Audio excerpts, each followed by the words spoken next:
Took me a second to figure that out. Oop. And I have the volume on. That would help. How's it going? How's it going? I'm Godless Sewing. Welcome to the Godless Sewing channel. Here we are. Hello. How's it going? How's everybody out there? Liz, I know you're swimming up in Portland. It is pouring in here in beautiful, soggy Southern California. How is everyone this evening? Took me a second to get my stuff together, but I'm here. As always, I want to thank everyone who will be watching in the future, because quite a few people watch this after it airs. So, how's it going? Hey, how's it going? If you want to hop in, let me know. And I will send you a link. I bet it's pouring where you are, Trusty Abe. It's raining so hard here, you could I could hear it on the roof. That's all right. That's all right. We're just hanging out. I'm thinking about you know, out of all the unfinished projects I've had, I found a project that I actually have not finished. So I'm probably going to add buttons on the blue coat, but I was thinking about adding something extra goofy. I'll see if it stays quiet, if it was last night, but then no worries. No worries. I'm here fumbling and bumbling. As always. It's been another exciting week here in the House of Sewing. And I'm kind of glad it's been drama-free and I get to come and hang out. Sorry, I'll be paying attention in a second. All right. And there's a Kings game on tonight, so I'm going to try not to give a play-by-play. So tonight I was thinking about adding buttons onto my coat. I also am going to upcycle my jacket that I have, because I haven't you know, I get really over ambitious and I'll start a project and then I'll start another project and I forget the final detail. And I'll show you what I'm talking about.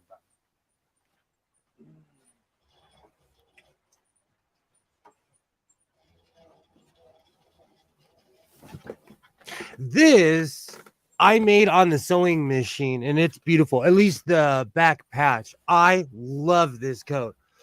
But I'm going to keep all of this. Like, this is awesome. But I'm going to take some of the labels off. This is a Pele jacket. And for anyone,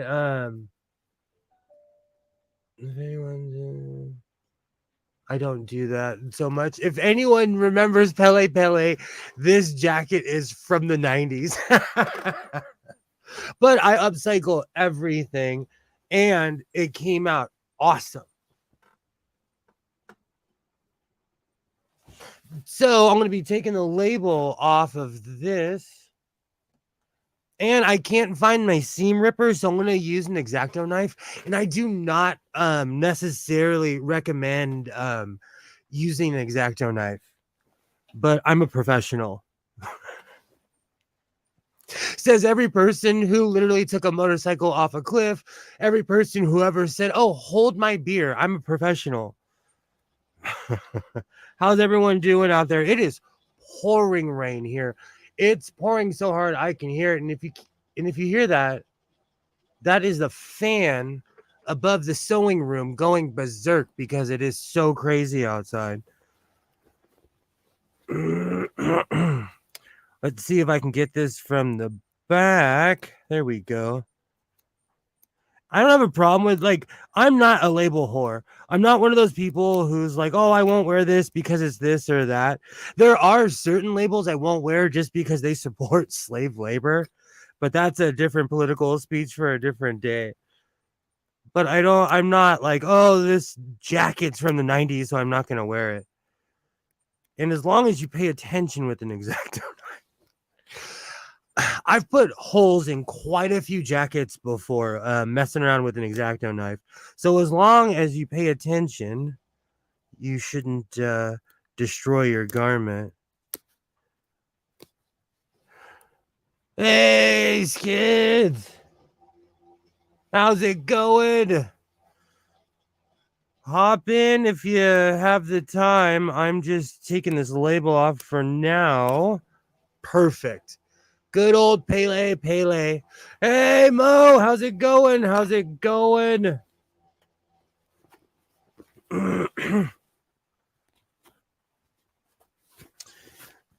I don't know. I might keep that patch there the way it is, but I can see that there was an old patch there, so I might take it off. But I'm gonna slowly start upcycling this coat, and I don't know what patches I should add on yet. Whoa. But how's everyone doing this evening? I see Mo in the chat. Liz, how's it? I know you're freezing out there. If it's cold here in California, I know it's freezing in Portland. Skiz Crasher, good to see you as always. Hop in. Anyway, if anyone wants to hop in, please let me know. I'll send you a link.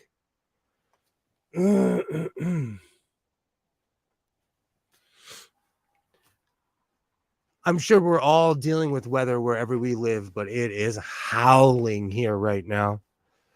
I'm about to grab my patch box. I have my good old trusty box of buttons over here. Oh, excuse me. I am definitely one of those people that uses the toolbox for everything except for its intended use.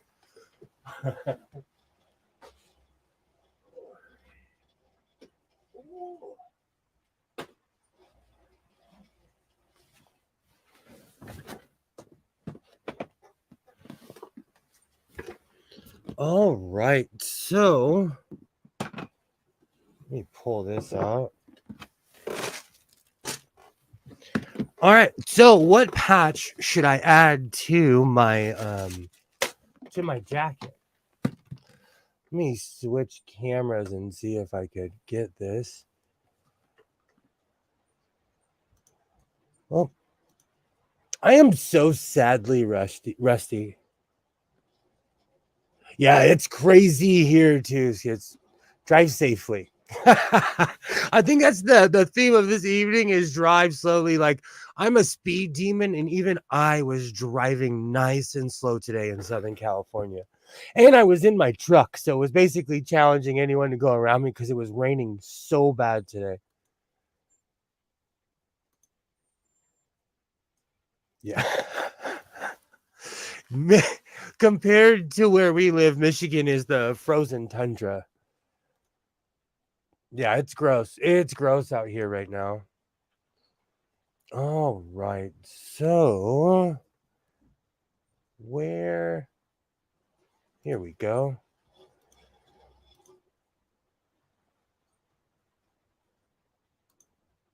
Do you know, I got this new webcam, and I do not necessarily like it because it does autofocus. And it just weirds me out. Okay, so in here, I have quite a few patches. And if no one's ever seen Cats, this is from the 90s version of the play. I knew someone that worked on it as a kid. So I've had this button since the 90s. Cats is awesome. Let me see. Let me take some of these out.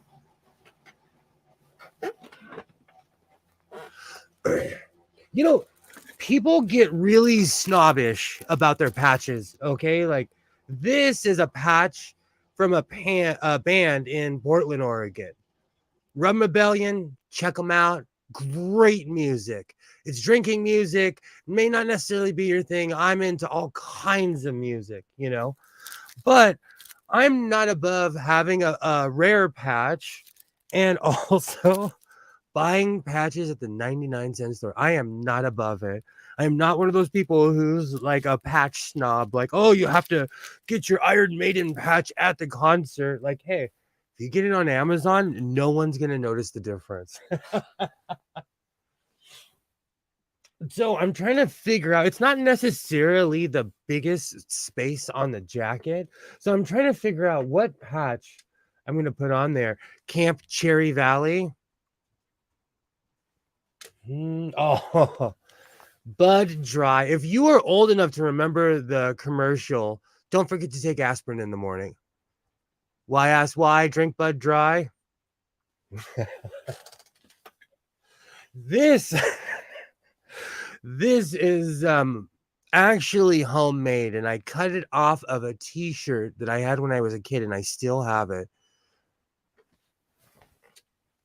This is Vega. I don't know if it's more because of the Chevy Vega or because of the planet. A long time ago, I bought a giant box of patches, and I got these awesome patches from the Compton Unified School District and the Compton Police when they were their own city, because they are not anymore. And it actually says Hub City on there. There's many cities that claim Hub City, but LA is definitely one of them. All right.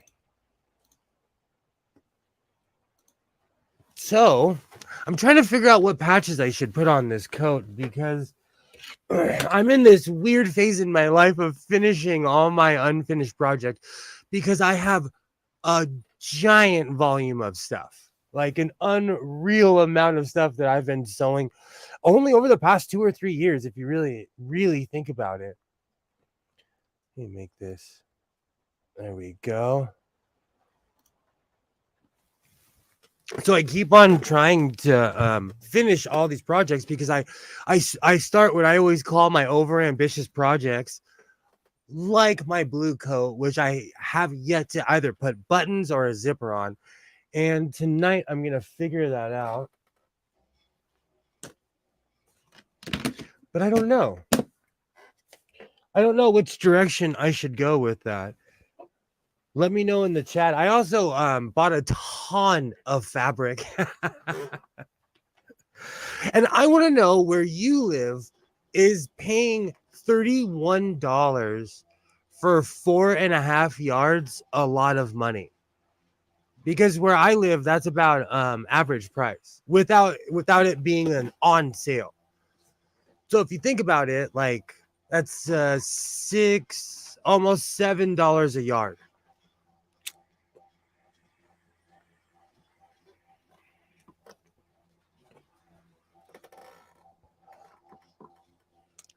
What's my favorite project of 2022, Skits Crasher?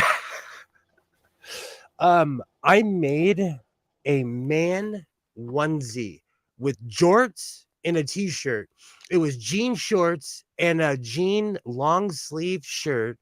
I made a onesie out of it. I still have it. It's amazing. I wear it every once in a while, and someone will say, oh, that's a really cool combo or something. And I'm like, I'm not wearing a belt. You know, I made a lot of really crazy stuff in 2022. I started off upcycling everything. Like, all right, I'm going to make a combination of this and this. But then I fell back into my my training, because I'm semi anti-pattern. Well, I used to be, because when you first learn how to sew, you know, when you're a kid or whenever, there's a lot of things that people don't tell you, that you're going to spend most of your time either cutting, making patterns. You're going to spend a lot of time going behind yourself and undoing a lot of your mistakes. There's a ton of stuff that people do not tell you about sewing. So after years of sewing, I got kind of resentful, and I was like, you know, I'm going to branch out. And after all the years of branching out, it's funny, after all the upcycling, after everything I've done, I came right back to sewing with patterns. And now I love it. Now I have fallen in love. If anyone has seen my videos of all the coats and cloaks that I've made, I have fallen in love with that particular design. I'm gonna in 2023, I've made a BS resolution to stop making coats. But every time I say that, I make a coat. So I'm not gonna lie to myself. But I said this a couple weeks ago. I'm gonna start making overalls because I'm pro hillbilly. Like I am pro dressing like a hillbilly. I am all about it. So I don't know. What should I make? I've made pants, shorts, every kind of jacket you could possibly think of, ponchos, all kinds of stuff.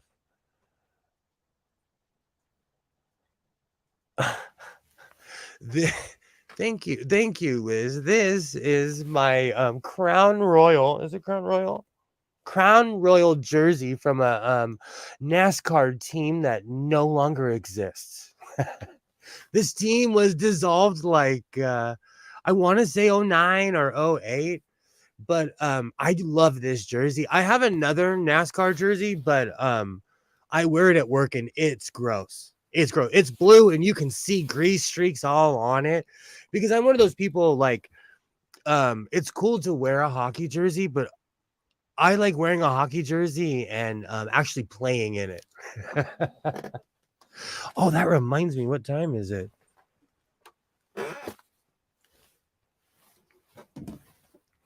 I'm trying to think. What other crazy stuff? Let me look. I can literally like take a peek in the closet from here. What other crazy stuff did I make? I've made a ton of coats. I've went kind of crazy on the poncho design. I've lost my mind on the shirt design. I've made so many shirts because I'm odd-bodied and manufacturers, I swear they get a model. They get one man and a woman and they say, okay, this is the prototype for every shirt we're going to make. This is a prototype for every pair of pants we're going to make. And I never fit in that spectrum ever. So I started making a ton of my own clothes, like my undershirts, extending shirts, and it's beautiful compared to constantly having to search for certain brands like Duluth Trading Company. They finally caught on and they make shirts with longer tails because guys, like, certain shirts, it's not that they bend over and they're showing crack. It's that the shirt slowly shrinks as you're washing it because they use the cheapest material they possibly can, especially corporations. When you get more mom and pop places, they'll use more quality. Well, depending on who the person is, but a lot of these companies, they don't tell you like, oh, your shirt's gonna shrink if you don't wash it delicate on every every time you wash it. So I've learned quite a few things over the past year. I've been watching this show called Desmond. It's from the UK, and I have I'm not dogging Duluth. I'm not. They actually took people with my body type into consideration. So in no way, shape, or form am I dogging them. And I actually took their idea of just extending the back of all shirts. So in most of my shirts, I do that. And if you say Duluth enough, they will send you clothes. I'm not kidding you. Click your heels 3 times and say Duluth in a video. They'll send you some stuff.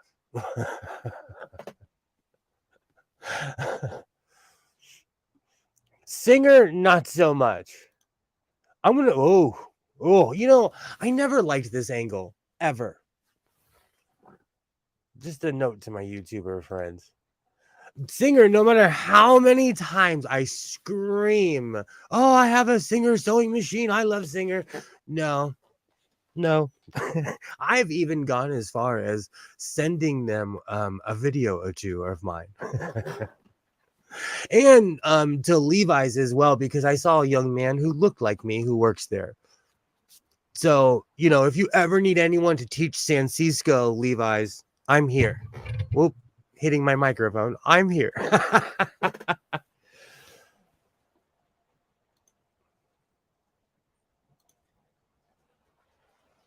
Okay. See, Liz remembers, I do not, because Petrus Farm remembers, but Godless Sewing does not.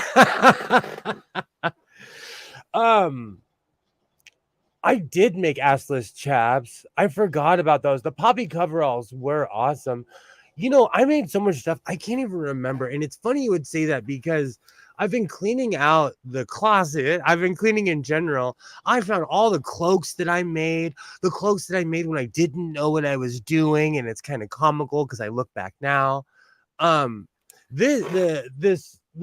cloak back here, it is so heavy. I have to keep it up. I have nowhere to put it because that came from an Alaskan king comforter, so it's huge. I have no idea what to do with that thing.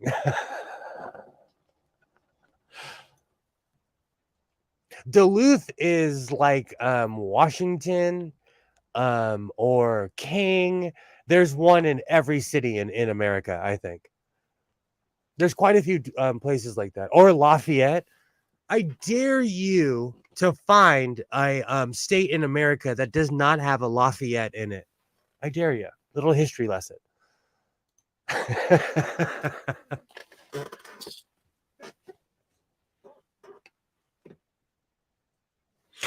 I have red suspenders, but I don't wear them because America History X and the 90s ruined my red suspenders. And I guess if I wear them, it won't send the same message. But every time I wear them, people are asking me if I've lost my mind. Which I reply, I've never had it in the first place. Rainbow suspenders. Isn't that Mork and Mindy? Or am I wrong? Didn't Mork or Mindy wear rainbow suspenders? Oh, excuse me. I can't remember now.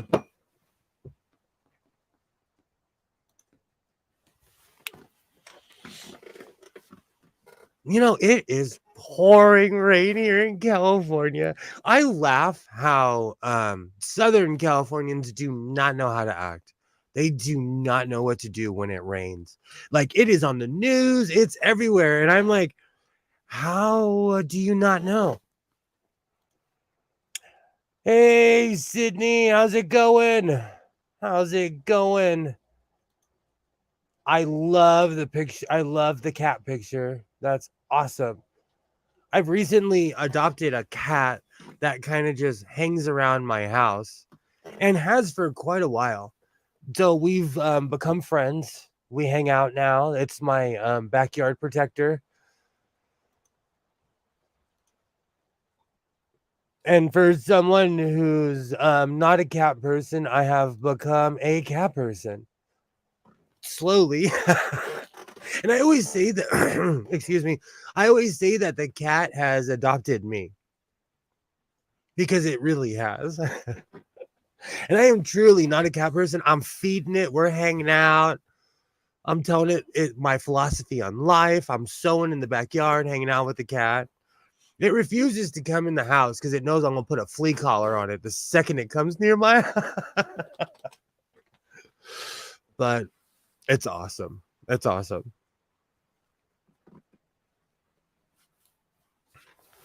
You know what?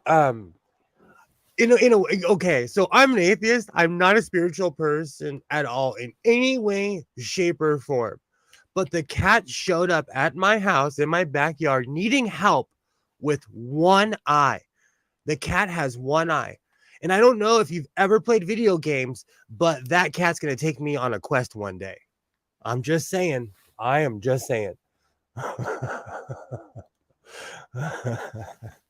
I loved Mork and Mindy as a kid. I absolutely loved that show. That's why the second you said rainbow suspenders, it brought me back. If you can tell by my knowledge of 1970s and 80s television, I watched a lot of TV as a kid. Yeah, Sydney. The cat, it has one eye, and the funny thing is, the cat was all emaciated when I first got it, and like It's been like 8 months. It's huge. The cat is buff. That's why I like that's why I don't feel bad now, because at first I was nursing, I was always looking for it, but the cat's big enough to defend itself now because we do have wildlife out here. I would never torture an animal. I think it is so wrong when people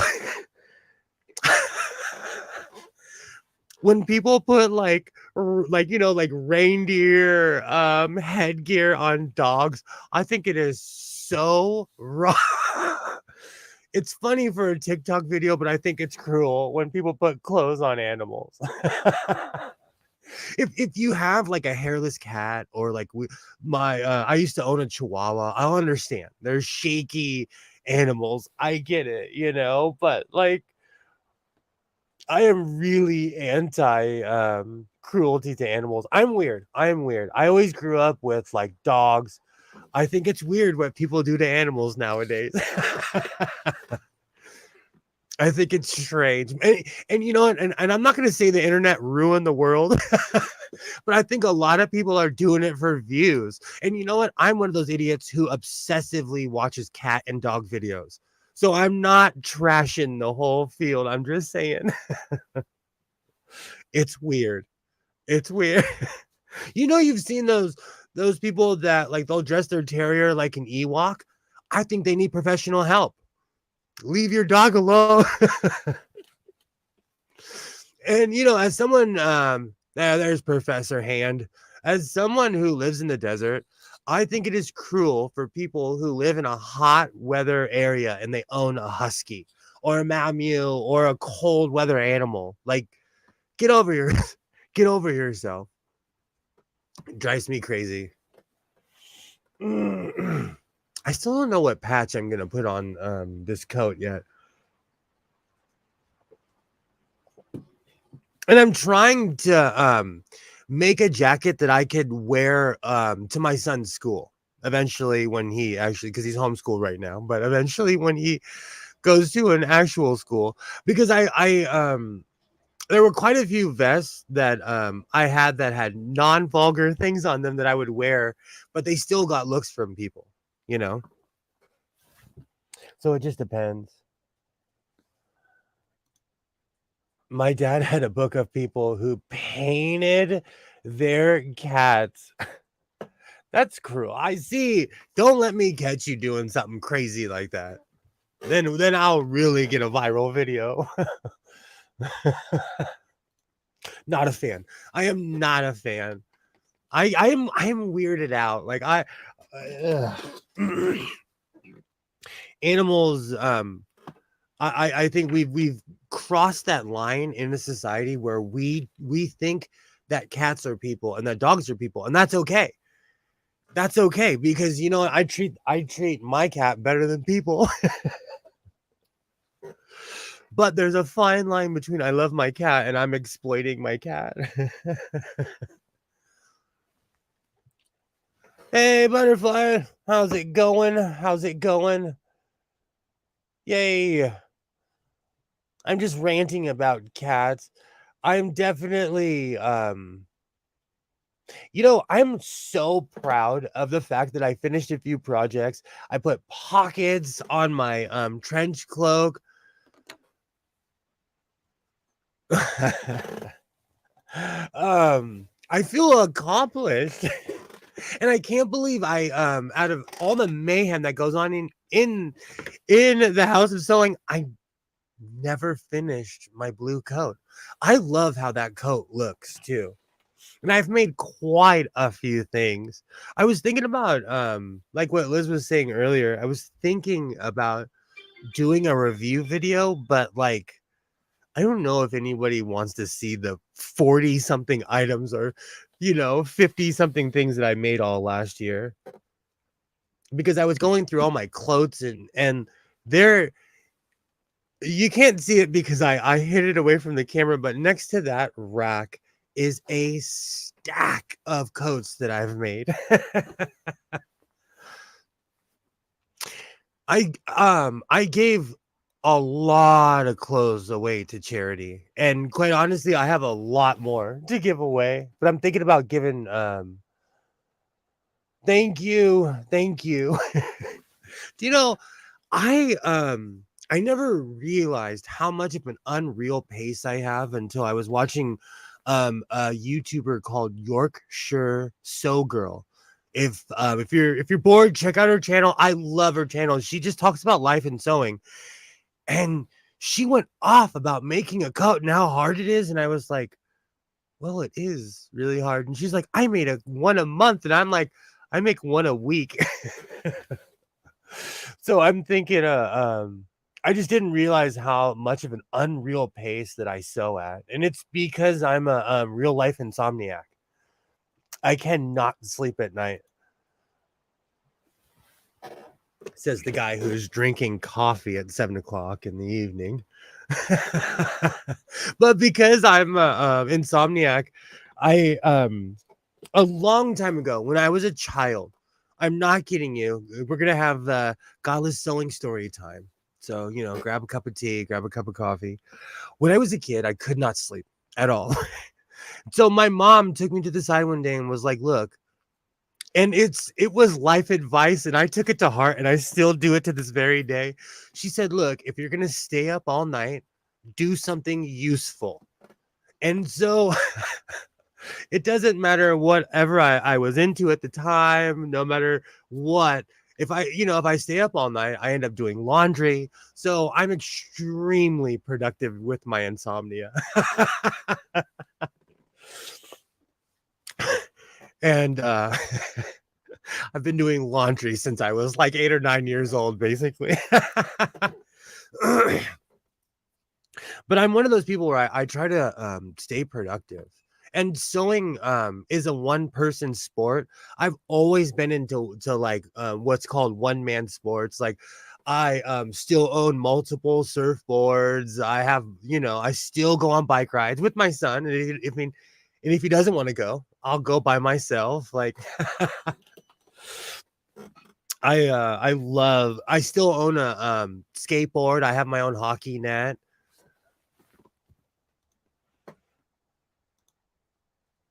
Oh, whoops. I'm like, oh, I love tea. This is definitely a tea time of year. So on my candy striper coat, the other day I was at Walmart, and the my Walmart, like everywhere else, let's be real, a lot of people are not working right now. And so I have consideration for the people who are. And so when I go to my local Walmart, which has a giant fabric section, I hit the, please help me button. And long story short, it takes a while, so I hang out. And I was sitting there in the aisle, and because they're understaffed, I don't go full Karen. I don't even pull an attitude because I know they're doing me a favor at this point, because they had to teach somebody how to cut that fabric. They had to teach someone how to read a yardstick, and it's not as easy as you think it is, because the average person cannot do math nowadays. And so I appreciate these people when they come and help me. And I ended up buying ladybug buttons. I did. That's the the moral of the story is I was hanging out in the aisle and I'm like, I need these. These are only $1.97. And that's the one thing about Walmart. Walmart still has old school prices. So Butterfly, I asked a question earlier. I want to ask you, since you're a fellow sewist, I paid $31 for 4.5 yards of fabric. And it's just normal fabric. I'll grab it in a second. Is that a lot where you are? I'm really interested. I'm really interested. And it was, normal 4.5, cut exactly at 4.5 yards, and it came out to be $31.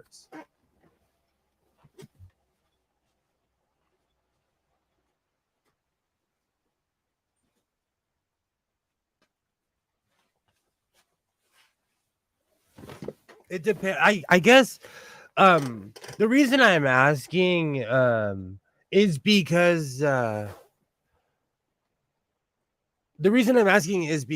want to know is it inflation or am I just paying a lot because I live in California? Because we do pay a lot more here.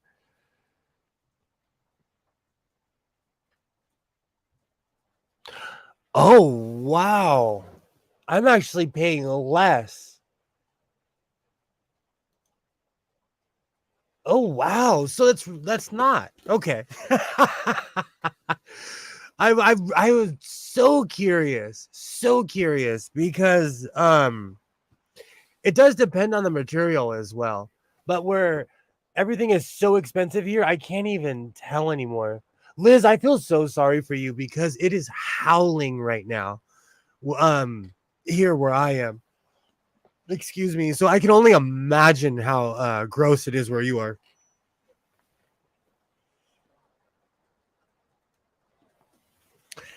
But this is 100% cotton, so it's thick, but it's not necessarily like completely thick, you know.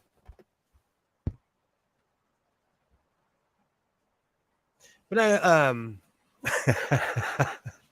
I need some suggestions because I will make another coat if I get bored enough.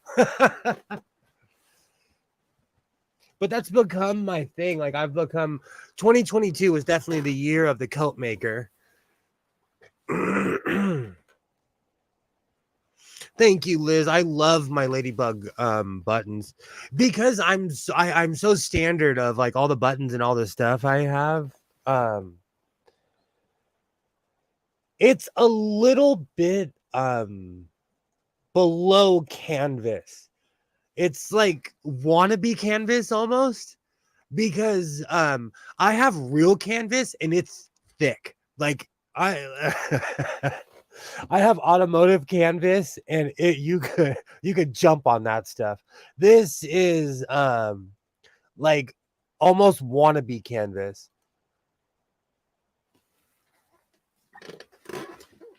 And this washes well, but some of the stuff I buy, man, it fades on the second or third wash. And I've learned there's certain material that I stay away from, and there's other stuff that I'm like, okay. $10 to $12 a yard. That really puts it into perspective because here it really depends on what it is. Wow. That's one thing that's not overpriced in California. I'm shocked. Because everything, you know, everything here that we have is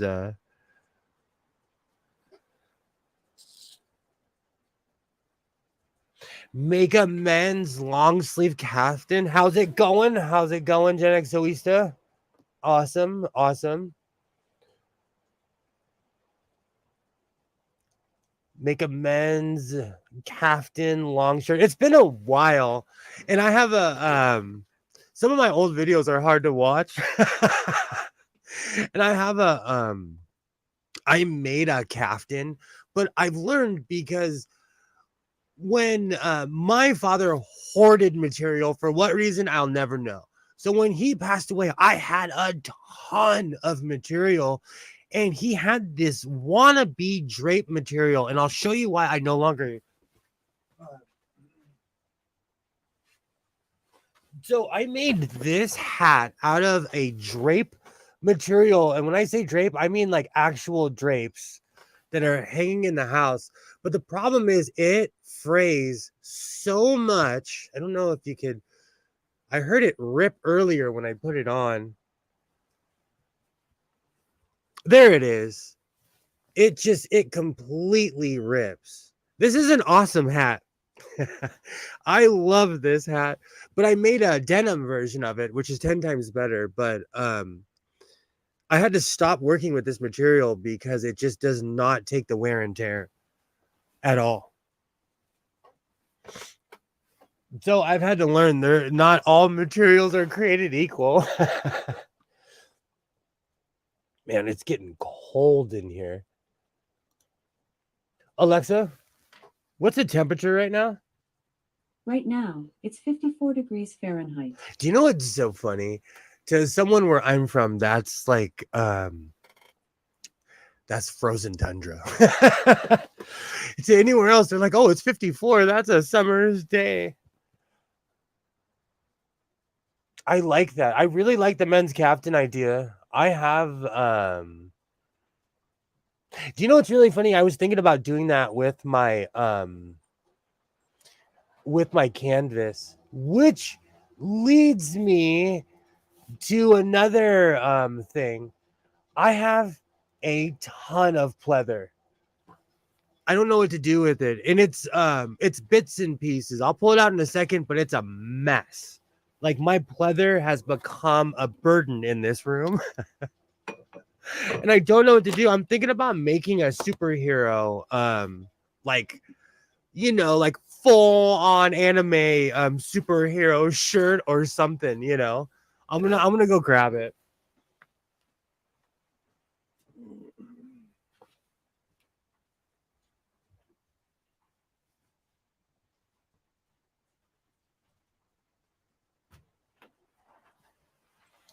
Oh my gosh, this is a mess. My pleather is such a mess. I'm a mess of all this stuff I have on the desk right now. Okay, so let me switch cameras.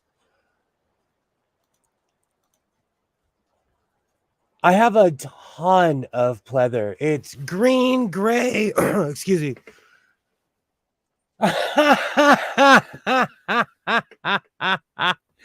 I am a pleather. I own a ton of leather, actually. It's embarrassing of how much leather I own.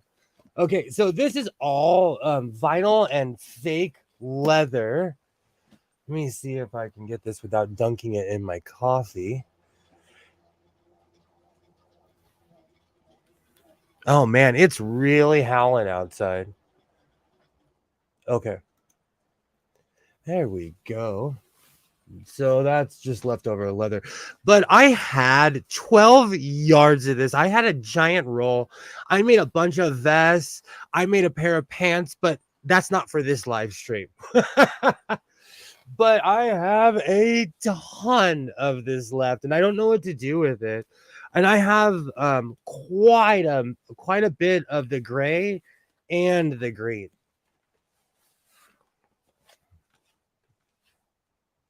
And this is like real deal fake pleather.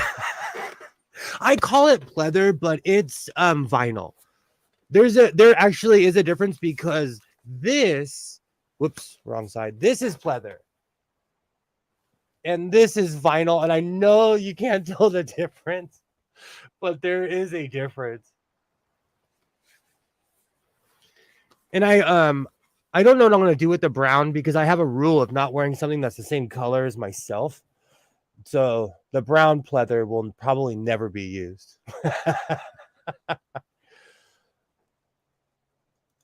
Oh, whoops, that's a terrible ankle. But I was really thinking, and I'm not like, oh, I need to get it out of my way, but I've had it for so long. I need to do something with it because you know what? I should go full pleather daddy. I could make a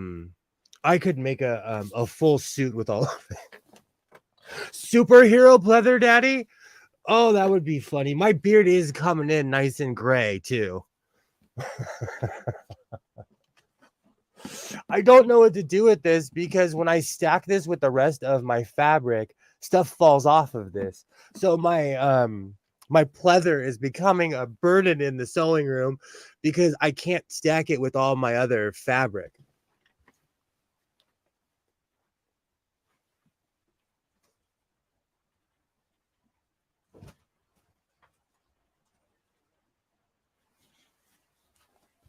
And I did the grand cleaning the other day, and I found a ton of fabric that fell behind a cabinet because it was sitting on top of my pleather collection. And so because of that, I am now determined to do something about my pleather collection because it's a burden at this point.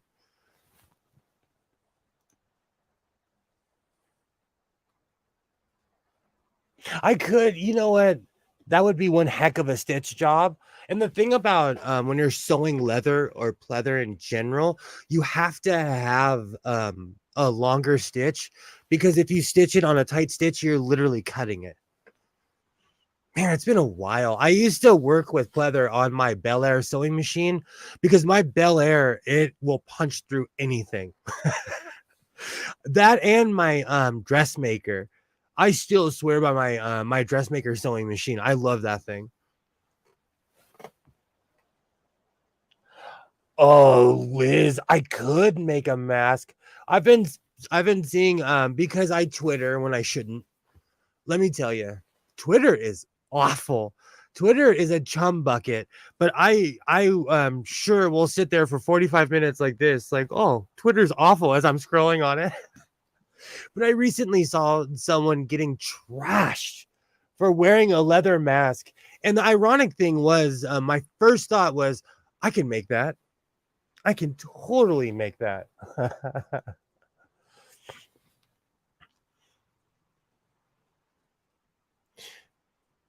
Yeah, but you got to find me someone to wear it, though. But you know what, though? You know, hit me up if you pay me. If you want me to make you a gimp mask, hit me up. I'll make you one. That is true. There's a whole new generation of people growing up. I guess I should start making masks and stuff like that again, huh? A whole new group of people that think they invented something.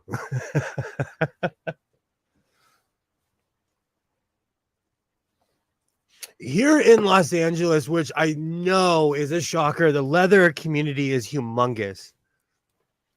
So I actually, like I said earlier, I actually own a lot of leather. I'm seriously sitting here. The reason I got quiet is because I'm trying to justify buying leather assless chaps. Oh, I should make pleather chaps.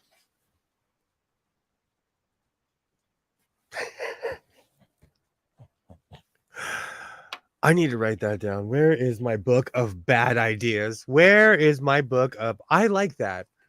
I might start working on my pleather chaps this evening.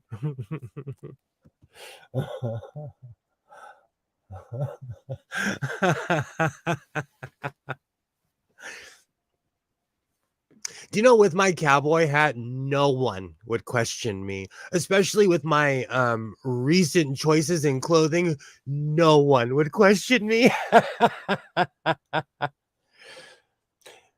See, this is why we congregate to come up with these beautiful ideas of making pleather assless chaps.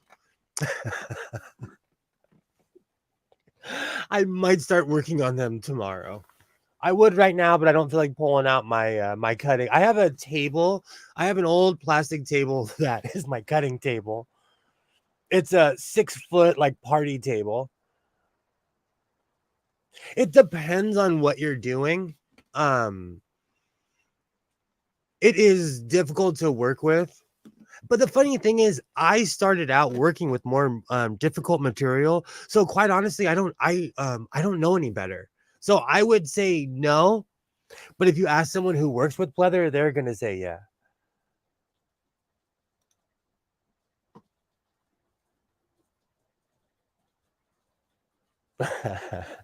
Twitter, Twitter is brutal. Twitter is warrior school nowadays.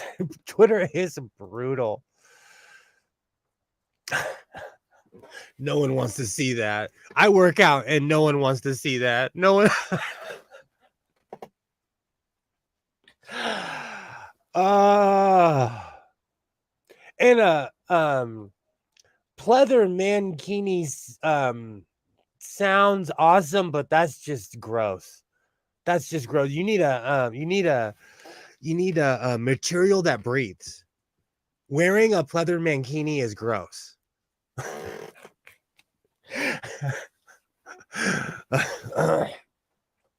Especially when you're wearing a mankini. That's mankinis are meant to be athletic. I can't believe we're talking about mankini. Thank you, Skits. Thank you. Filed under the world of why. I really wonder why those things exist.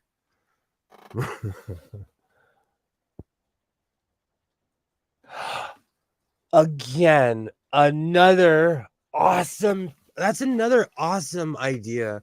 I own a pair of 1970s Yamaha leather pants, but they no longer fit. So that's not. See, Gen X Zoista again with a great idea. That's not a bad idea. That's not a bad idea at all. I wonder where they are.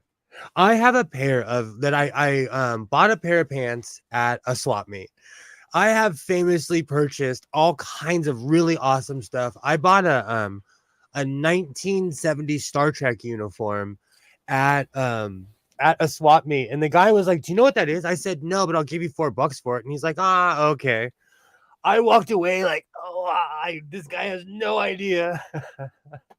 And also with my my leather pants, I purchased a pair of what I just thought were leather pants. I was just trying to be spicy. At a swap meet, I purchased them for like $5 or $6. They're Yamaha pants from the 70s and they're a vintage. But you know, because of COVID, my weight has gone up and down and up again. So I do not necessarily fit in those pants like I used to. I definitely need to bring the leather pants back though. But it was 100. It was like 110 on average here in California, and that's not leather pants. That is not leather weather. Imagine how hot and sweaty a vest is. Like, because I have a lot of leather vests, and they get stanky from the wear and tear, especially if you're riding with them. They get gross after a while, you know. It's kind of like a hat. It becomes personal. Wow, the ideas are swirling in my head. I definitely think I'm gonna go in the direction of pants, or because I could make a sick pair of motorcycle pants with the combination of colors with those.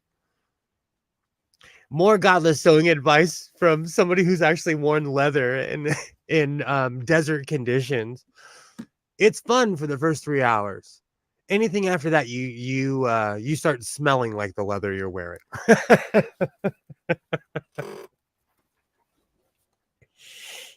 Again, I live in a place where it's hot all the time, so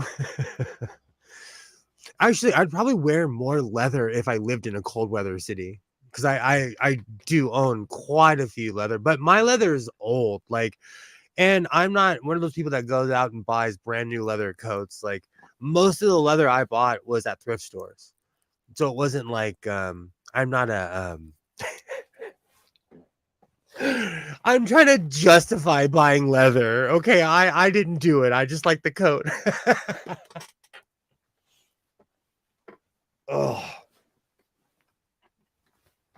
I forgot this coat was behind me.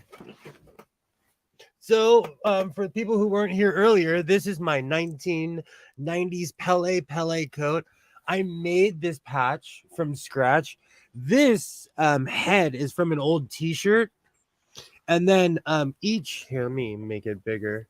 Each stitch is from my sewing machine. Man, I am rusty. Why did I do that? There we go. There we go. That's better. But I made this patch on the sewing machine, but this is from an old band T-shirt. When I say band, I mean like actual band. And you know, I did all this stitching by hand, but I made this patch and it looks awesome on this coat. Like, I absolutely love how this came out. But I'm taking off all the Pele symbols, and I haven't decided what patch I should put on this yet. But I love this coat, and it has this, like, I love this design. I'm a sucker for denim. Like, I'm from that era where everybody was wearing denim. It's so sad. I was watching a show from the 90s earlier. Every single person has matching denim on. It's so sad. I miss that. I miss that era. I absolutely miss that era. Thank you. Thank you. I'm trying to branch out into sewing art because I make so much formed stuff. And a lot of my upcycling is stuff that like I'll see a really sick t-shirt and I'll buy it for like 50 cents because it's ripped or something. Then I cut the design out. But this, and I also made a like a Aztec calendar and I put it on the back of a coat as well. That was like my first really like branching out, trying to make something from nothing kind of thing.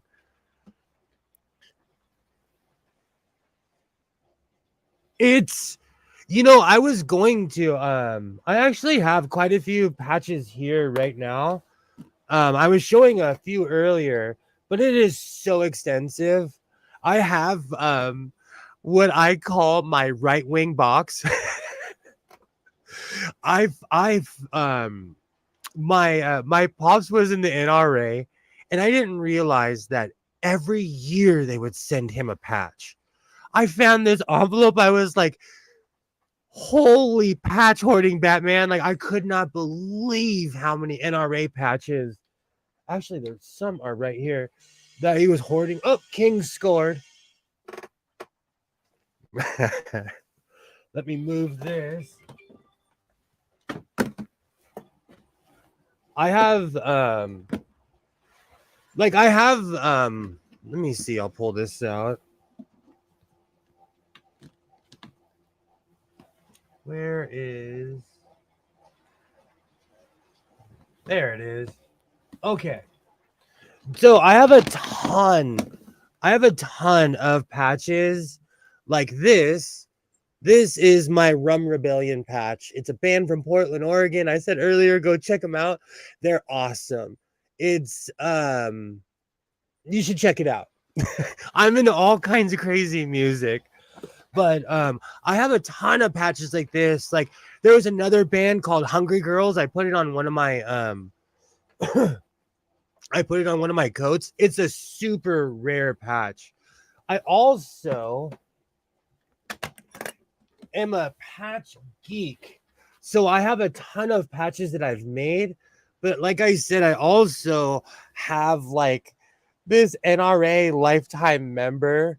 I actually have another one on a coat. I have not. I get quite a few reactions.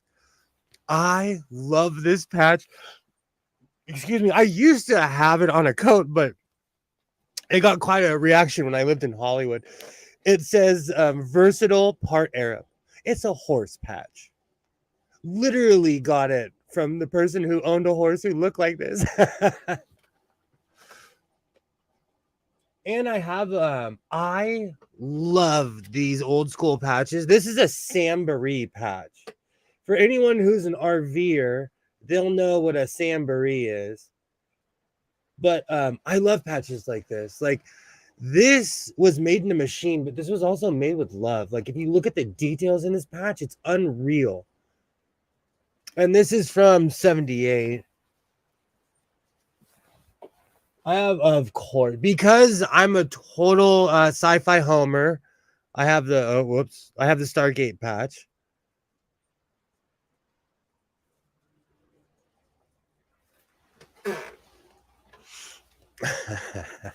I have an unreal amount of patches.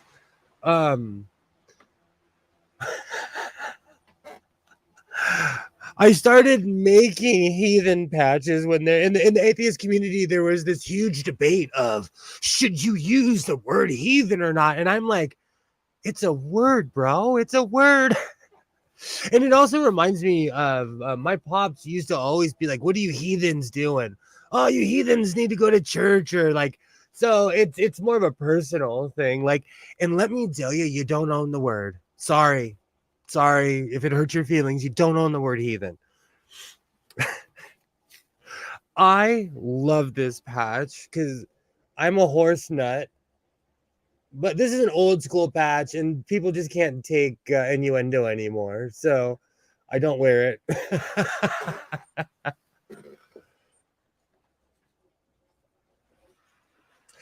last week, we were talking about the presidential fitness test that they used to do all across America, and I actually have a presidential fitness patch, and this is from the 80s. I received this.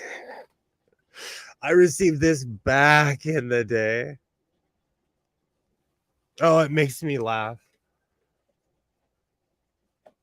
I have a ton of what are considered biker patches, but let's be real, like they're just mouthy ones, you know.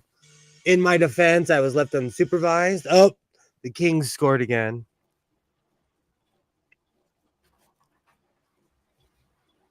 Bad decisions make great stories. I just like these patches because people leave me alone at the grocery store. And it allows me to go through patterns at Michael's in peace. Could you imagine how the reaction I get when I'll have like nipples make me smile and I'm sitting there looking for a pattern? People leave me alone. I'm trying to think. I have a ton of patches.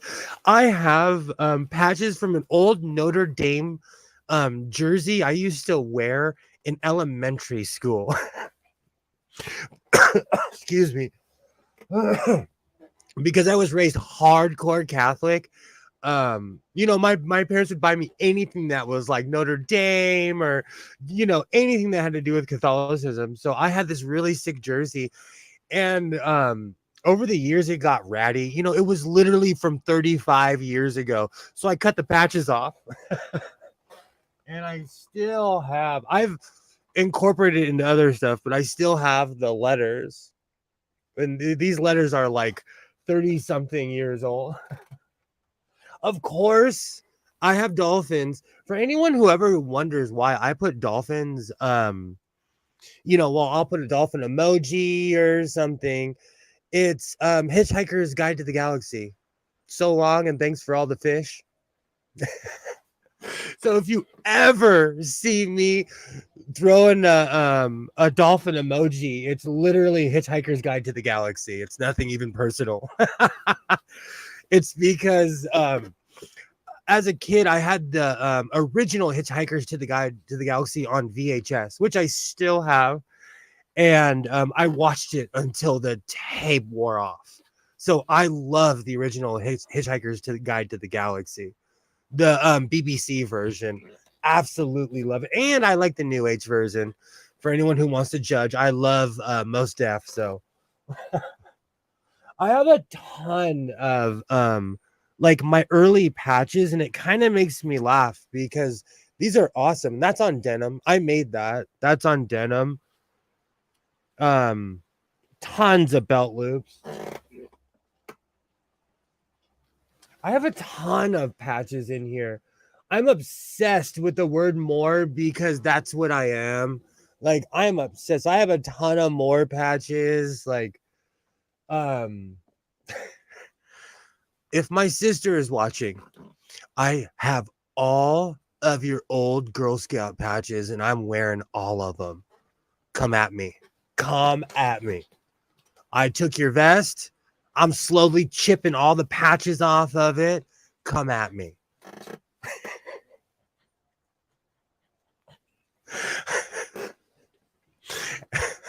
I have some really awesome Girl Scout patches. I found one of my sister's old vests and it had this camping patch on it. I said, swipe, I am taking that thing. We don't get along, so it's a lot easier to destroy memorabilia. And for anyone who thinks I'm cruel, okay, so my sister and I, we don't get along. The other day, it was raining, and it's been raining off and on for a week or two. I have a stack of old WWF VHS tapes. I would tape the pay-per-views. I would tape the Saturday house shows. I would tape all this awesome stuff. And I was watching a WrestleMania. I think it was 1998 WrestleMania. And 15 minutes into it, my sister taped over a Dean Cain movie over it, and it's not Superman. It's literally like a weekend, like a Thursday night movie. A Dean Cain movie got taped over my WWF WrestleMania, and I was like, "Oh, that's why we hate each other. That's why." Liz, you have such a good memory. Yes, I have the Hooker Headers patch. Hey, how's it going? Look at the trees. Hey. Oh, totally. Totally. Oh, the goat herders guy. That's awesome. Oh man, it's pouring outside. I can hear it hitting against the garage. That's awesome. How's your night going?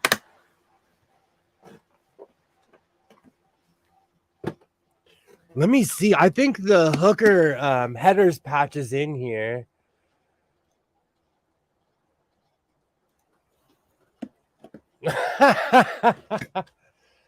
Oh, the good old days.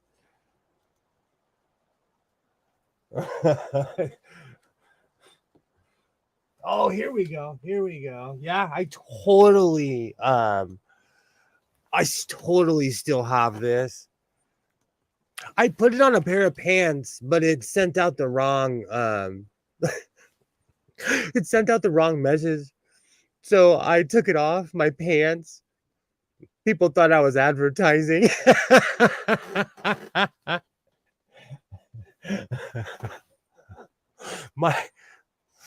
I can laugh about it now, but my sister and I, we really do not get along. So it's even funnier that she taped over something of value. Like, I was like, oh, yeah, that's why we don't get along.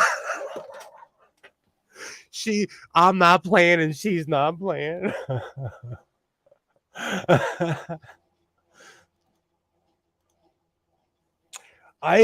This is another score that I got at a SWAT meet where the person just didn't know what they have. Like, I'm against taking advantage of people, okay? I am 100% against taking advantage of people. But like when I bought this white rotary sewing machine with the table, the guy wanted $100 for it. And I took one look at him and I was like, I'll give you $60 cash right now. And like he looked down and out to me and I knew he would take it and he did. So I don't know where that line is of like, hey, you don't know what you have, so I'm gonna lowball you. And I got this for $1. And I have yet to see a patch like it. I have yet to see its twin brother or sister anywhere. So I love my Hooker Headers patch. I've had that forever.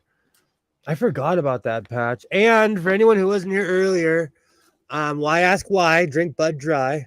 I have a couple Bud Light and Budweiser patches. These are rare, but not necessarily rare because I see them at swap meets. Whenever I see these, I buy them. Whenever I see these, I probably paid $5 for this. I'll tell you the truth if I overpay for something. But I guarantee you, I paid a pretty penny for this and my Budweiser ones as well. I love old memorabilia like that. I grew up in that era of smoky rooms. You guys think I'm playing? You think I'm playing? I'm not. I pull patches off of this all the time.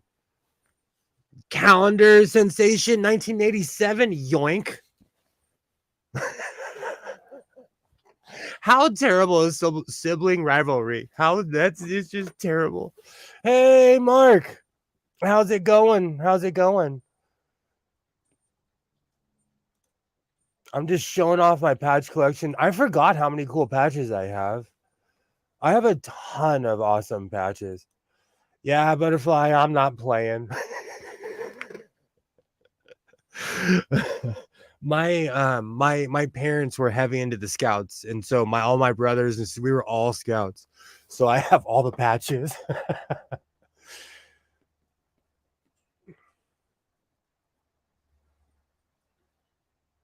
Do I own? You know what? I have to look up and see what kind of singer that is because I have so many. I might.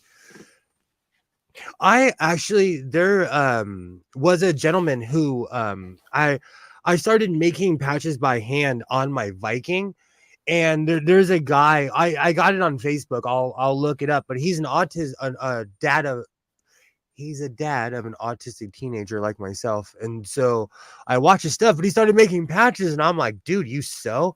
And he makes patches from hand. Like he'll make Kermit from hand. It's such a skill. Good to see you, Mark. Good to see you. You know, I'm actually kind of bummed because my brother PE 535 totally took a dump.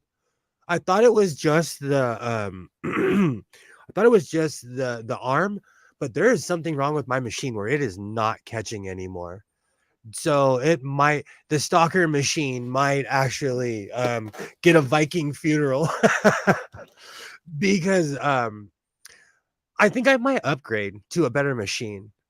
But I love my brother PE 535. I am not bad mouthing it. I've made hundreds of patches off of that thing, but it's becoming more trouble than what it's worth. And it's the first embroidery machine that I've owned that's taken a dump on me. So I'm kind of like, oh, what's wrong with you?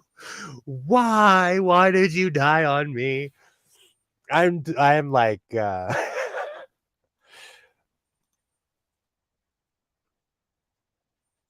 I do not have the do to buy patch. It's just my way of life, I guess. You know, I where I live, there's a Big Lebowski store, and it was weird to me that the dude got so commercial 20 something years after the movie came out. Like it was so commercial that I like went to the store. Um So our local mall, they have a place where they make fresh pretzels. I'm a sucker for fresh pretzels. So I tell the kid, like, all right, let's go get a pretzel. We go to the mall, and I walk past the Big Lebowski store, and I couldn't believe it. I couldn't believe it. And I didn't walk in because I was kind of offended that my childhood hero had become so commercialized. Not childhood. I was like in I rarely say my age, but I was like in junior high school when it came out. My whole point is it was sad to see how commercialized it had become. 1997, I think. Yeah, she taped over WrestleMania. It was really sad. But you know what? Like, quite honestly, like I'm joking about this. Life goes on. Life goes on. Like, for as much as we don't get along, like I'm not gonna waste my time being mad about something like that. That's oh, you got me good. And I didn't notice until 20, gosh, those tapes are 20 something years old. So I didn't notice till 20 something years later. I'm trying to think. I have a bunch of cool patches in here. And there's a bunch like I have a rule. If I don't know what something is, I will not wear it. If I haven't visited your city, I will not sport your city. If I do not support your sports team, I will not wear it.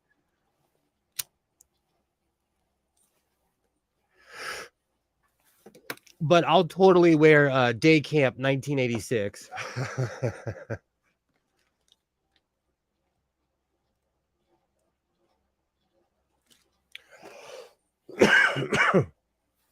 What do you guys feel about how do you feel? Where is it? Oh, here it is. Okay. So I had this on a jacket and I took it off. Is this offensive? And I already know what a lot of people are going to say. And I'm saying this for devil advocate's sake. But is this offensive? Because they've switched the names and on a lot of local teams. The Cleveland Indians are now the Guardians. I believe Washington is now the Commanders. I'm full disclosure. I do not watch football anymore. It's just not my thing at all anymore. I'm not into it. I'll watch the Super Bowl because My grandfather was a football coach, so my mother is really into sports. So I'll watch. It's kind of a tradition in my family where we come together and watch the Super Bowl. But I'm not a football fan, but I still watch baseball and hockey. My whole point is the Cleveland Indian offensive?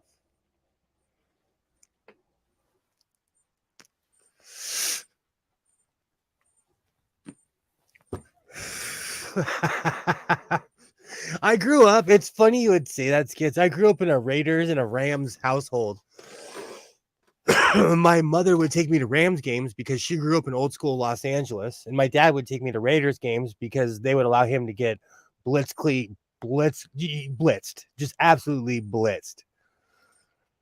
I don't see it as offensive if it doesn't matter what it is. There will always be someone who's offended. That's kind of how I look at things too. Like, because this looks like me. Let's be real. The Cleveland Indian, it looks like me. Oh, whoops. No, I don't want to put you in a timeout. I want to see what you were saying. I think being offended by cartoon. Thank you. You know, I don't live by consensus, but I love hearing what other people have to say. I love hearing what other people have to say. I'm a bit of an old school American where at this point, everything I do offends somebody. And I'm not even trying to be funny when I say that. Like, last week when I was talking about how I used to march with the Vietnam vets, and I loved that. It made me a total like American homer as a kid. I was like, you know, total Bruce Springsteen, born in the USA homer. Propaganda works. But part of that never left, you know. I'm not like Tracy Adkins, you know, get out of my country kind of thing, you know, but I agree. I totally agree, Trusty Ape. Like, and I agree with Mark as well.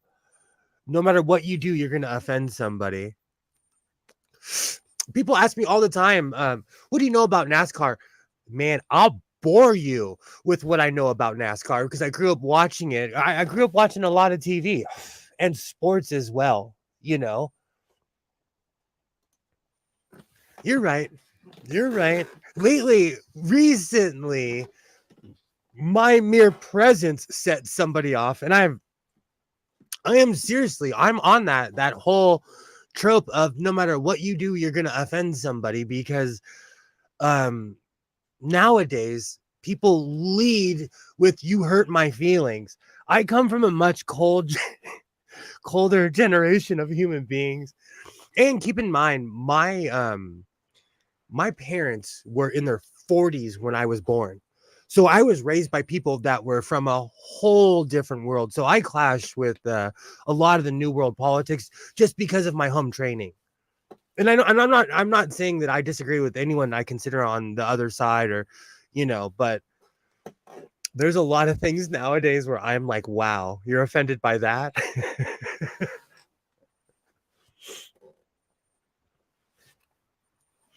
So if my Cleveland Indian isn't offensive, then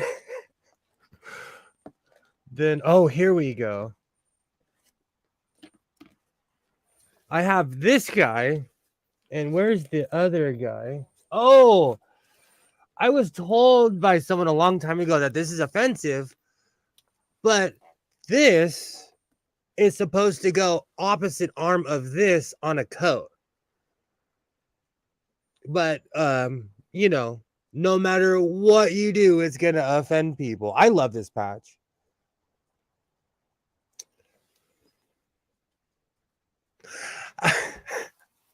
Yes, Skits, you are officially into NASCAR.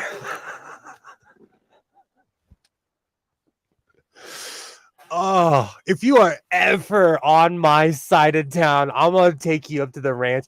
I'll show you old school NASCAR. We have a track. I'll make you puke.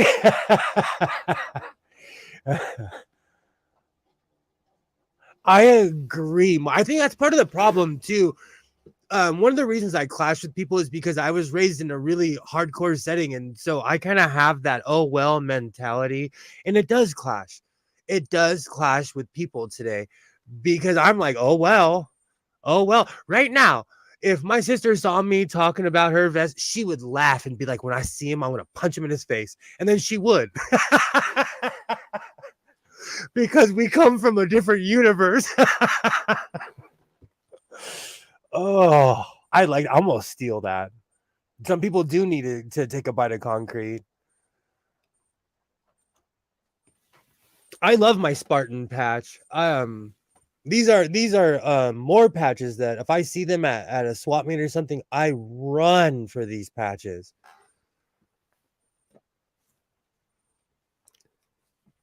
And you know, I get a lot of I seriously think it's one person, okay? Somebody watches my videos and then they send me a tweet. No, I'm sorry, they send me a DM on Twitter complaining about my video on one of their sock accounts. Someone who owns a sock account, it's the same person. Because I can tell by their language and what they're saying, like it's the same person. And they are so offended. And it's always when I do something ethnic, and they always ask me the same question: what race are you? Because they don't know what I am, so they don't know if I'm actually from there or if it's something, or if I'm just offending them, you know. But every time it's something that's outside of what they believe I am, I get a DM. It's the weirdest thing. Being online is the strangest thing sometimes. Back in the day, it was people who would write letters to the editor, or like, you know, the old school call a radio station, can I speak to the manager, you know. But it's weird to me.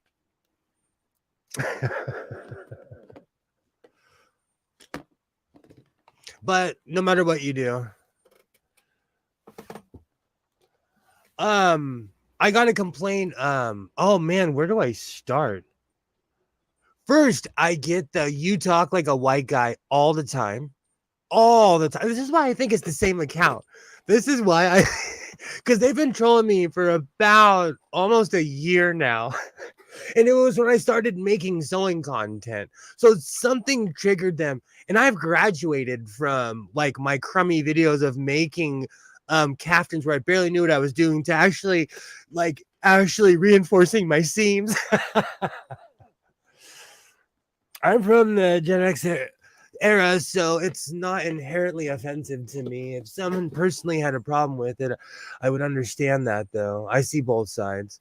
I tried to be the same way, but I've become extremely I don't know. I'm from the mind your own business era.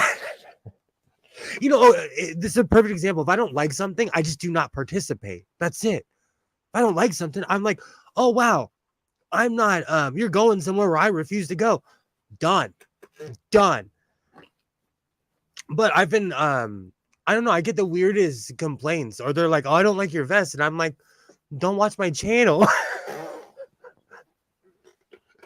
I wear them in public too, so if you ever see me in public, you'll know it's godless sewing. But it's true. No matter what you do online, you're going to offend somebody, and they're going to tell you about it. Because nowadays we have such close access to each other, which I'm not saying is a bad thing. It's actually a positive thing, you know. But it's just strange to me of how much I offend people. Which is better, because there was somebody who was sending me D pics for about a year. That was like, because I've been online for about three years now, but I didn't start making sewing content until about almost a year and a half, 2 years ago. So people are crazy.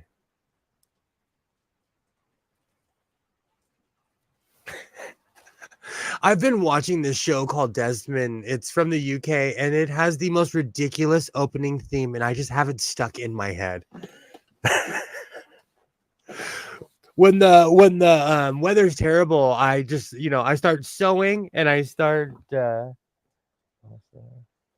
I knew it was you. I knew it was you, Skits.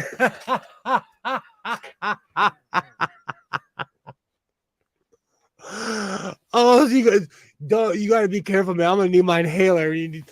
So it's I swear it's one person and they send me like different pictures. I used to say this 2 years ago that I was gonna start a book, but they kind of stopped. Now they just harass me about the things that I do online. It's interesting to me. I look at it as a social experiment. I do. I look at it as like what can you really do if your presence ticks off somebody? Like, go get a life, you know? That's one of the reasons I put Nancy Zeman as the thumbnail today. For anyone who doesn't know who Nancy Zeman is, she had a show on PBS in the 80s and 90s, and she eventually, you know, in the internet era, got her own show, but she used to sell Foff sewing machines, and it was always on television. And Nancy Zeman struck me as the kind of person who didn't care what anybody thought. So she's a personal hero of mine. And now I have the Nancy Zeman theme song stuck in my head.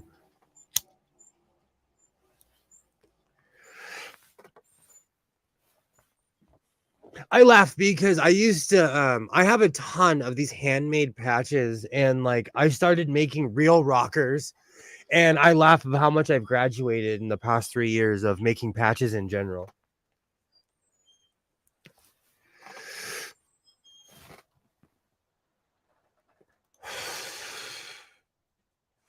Yeah, it's crazy, Liz. It's absolutely crazy. Excuse me. You know what the funny thing is, Butterfly? On a night like tonight, when it's raining, I will watch hours of Nancy Zeman because it's so calming. It is so calming. I have learned more about sewing since I was a child from her than any human being, than even people that taught me when I was sitting next to them. I have a soft spot for Nancy Zeman because I grew up watching her. So, and she passed away in 2017, and it was really sad. It was really sad because she was still filming a show and everything. Well, I have a few secret projects. I'm still working on my patch coat. There's quite a few. I'm still working on Godless Sewing in the Technicolor coat. Because I saw yes, I watched the tribute to Nancy Zeman. It makes me want to cry. It absolutely makes me want to cry. There are certain people who I remember who I'm just like, wow, they were such a good person. Nancy Zeman always struck me as one of those people who you can walk up to. She was a real person. She was a real person, you know? And it's so rare in today's society because people are so myopic. They're so caught up in, oh, I'm this or I'm that. Like, they're no longer just available just to be a normal person. And Nancy Zeman was just like, she cared about sewing. That's all she cared about. And I'm like that too, where like we could talk about all that, but you're gonna have to talk over my sewing machine. Because I don't have time for that. I do. You know, that is one New Year's resolution. I'm gonna make less coats this year. It's something I fell into. It's something that I fell into. Oh, yikes, be careful. It's a cold, cruel world out there. I'm all about I root for anyone who's been through hardcore who's been through hardships and keeps going and doesn't let the world destroy them. And Nancy Zeman was definitely one of those people who didn't let the world destroy her. So she's a hero of mine. So whoever keeps emailing me, if you email me about Nancy Zeman, I will fight you. I will fight you. You can complain about my kilt. Oh, that was the most recent complaint, was like, you're not Scottish. I sent the emoji like, okay. Like, so what?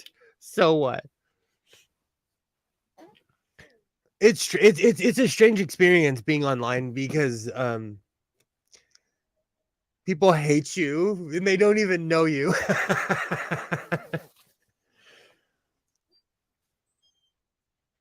Oh man, I know.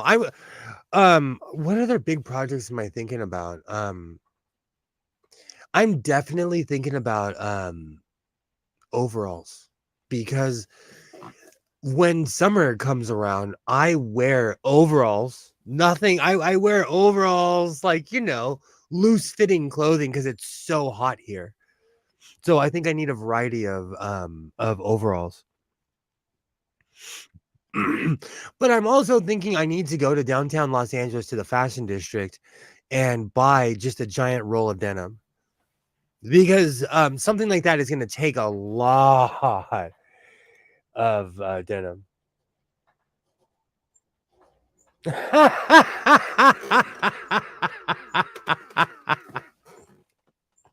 Well, it's not is it the shrug? It's the guy that goes like this. I love that, because someone will say something to me and I'll literally just send them this one. Like, I don't know. Go look at. I am right on the cusp. Okay, I'm right on the cusp where I am no longer young whatsoever. Young shouldn't even be in the same vocabulary.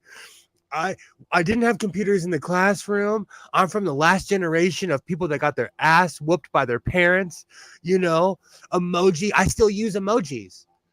I have to ask my son. Like, I used to still use wipes on my videos until Isaiah was like, this is not 1990s AV class, you geek.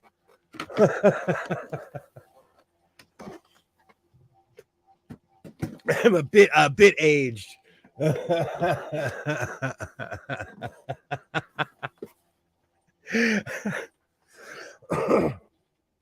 you know what makes me feel old? Every time there's a trend, I have to go ask my kid, like, what is this?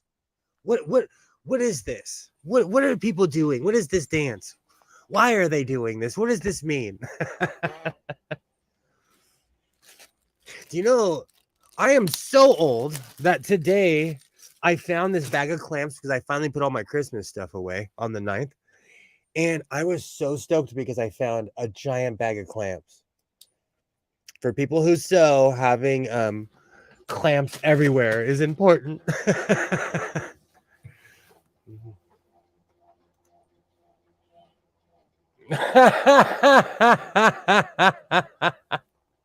I did. I did. I had no idea what I was doing. I still use iMovie. I'm old. When I say I'm old, I'm just saying the world makes me feel old sometimes. When we have a oldies station here in Los Angeles, and it's changed a lot, but I do a lot of driving. If you live anywhere west of Texas, you drive. But so I'm in my car and I put on the oldie station because I still listen to the radio. I know, I'm a dinosaur. And they had Nirvana and Alice in Chains on the oldies station. I screamed so loud that the person in the car next to me jumped. I said, "What?" It aged me. That's all. It caught me off guard. I remember when these people, even that's why I put a lot of the MTV era stuff in my videos, because I remember that. Like, I remember watching that like it was yesterday, 30 years ago feels like it was yesterday, Oh man.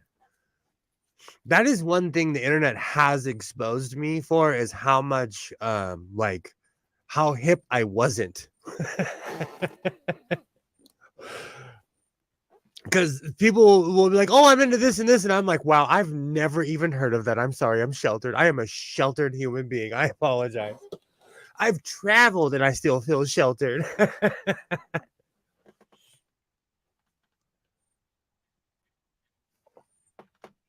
Oh man, I've had way too much coffee today. So, my ex-wife gave me a Keurig because I guarantee you someone gave it to her and she didn't have the room for it. And I put it in here like in so I put the coffee maker in here and that thing has changed my life because I no longer have to get up and leave this room to pour a cup of coffee. So now I'm extra peppy when it comes to sewing.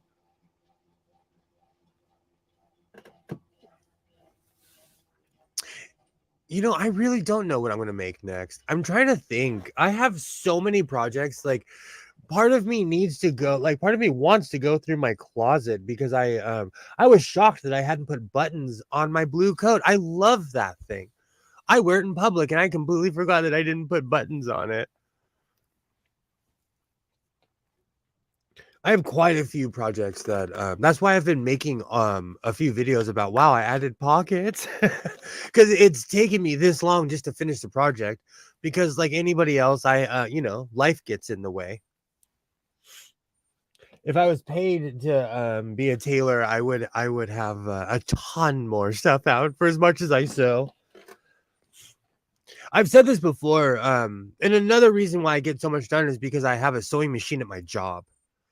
And so ever since I was put in charge, no one can say a word to me about it. Excuse me. And so I can get sewing done at my job as well. Well, hop in, Skits.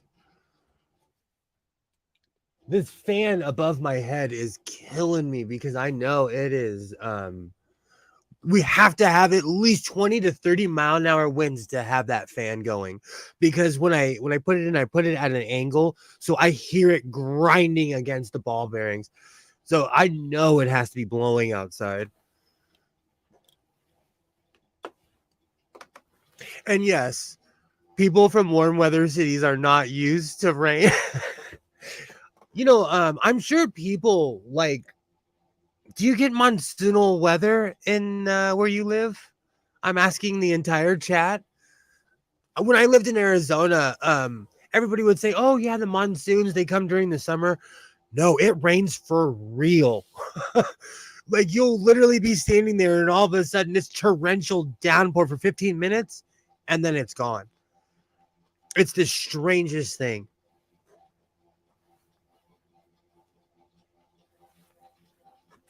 Can you hear that fan? Sounds like they're going to land the Death Star on my house. But that's my fan not being able to handle the the pressure of the weather. Oh man, that thing is being overworked.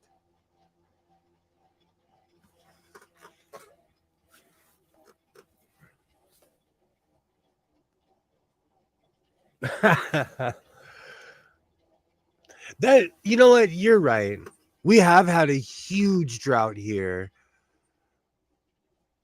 So the rain is a good thing. I shouldn't whine and complain even though it's flooding. You're right. You're right. You know what's so funny? No matter what the weather is, I'm going to complain about it because it was so hot this summer. It was almost unbearable. And I'm from here.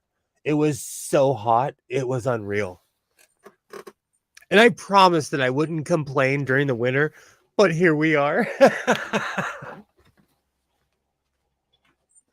Oh, man.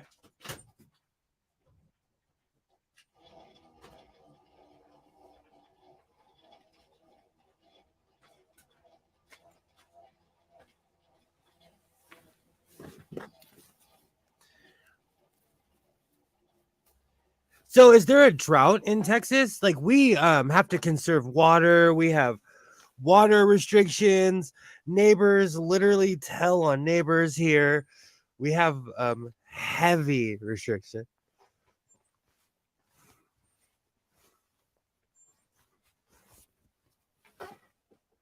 Hey, mister, how's it going?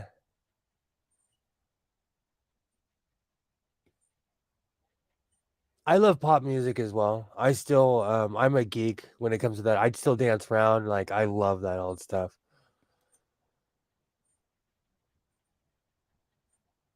Exactly. We get a ton of flooding here because of all the fires.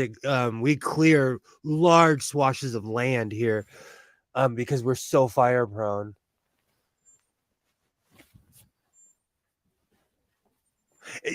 Same thing, Mark. Same thing.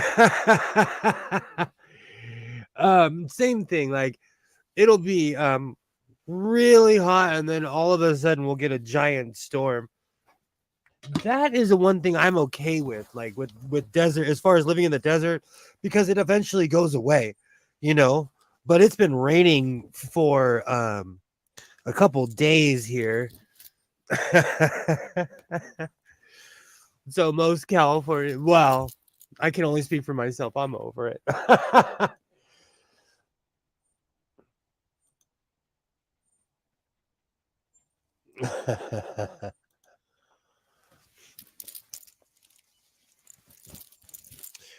Oh, I am officially layered. See, that's the beautiful thing about denim. Even though leather is much more warm, I absolutely love denim.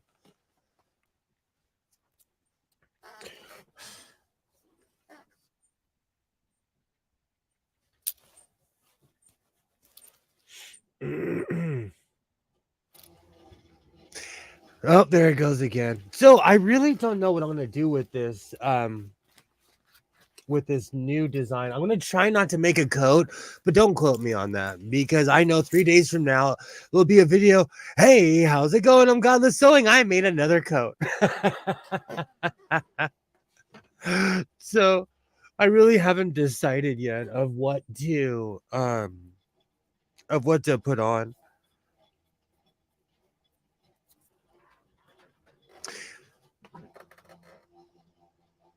Alexa, what's the temperature right now? Right now, it's 54 degrees Fahrenheit. Oh, it's gone down. When we get really hot weather and there's a storm comes in, I always have to look at the radar and check out for the hail. We get some really big hail sometimes. I feel like we get the same weather. It's not as hardcore here, but we get hail and stuff like that because it's so warm all the time. Oh, that's so strange.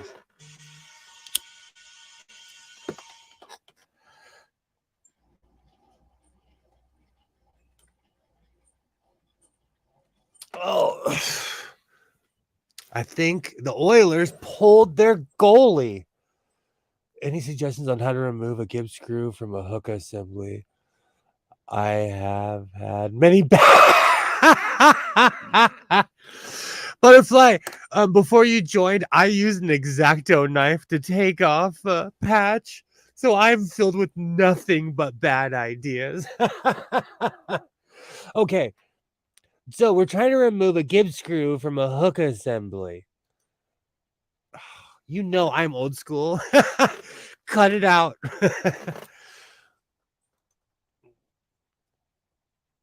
Hey. Hey, how's it going? Good. How's your leg Lagging on- going? Yeah, you got a little bit of a lag. There you are. One of these days I'm gonna fix that. No, you're there. Like you caught up. A Singer featherweight. So how you doing? So how's your day going? That's going okay. Home early, a little tummy issue, but doing okay.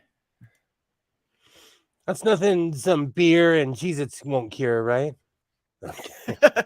Literally just picked up some beer and Cheez-Its on the way home. Like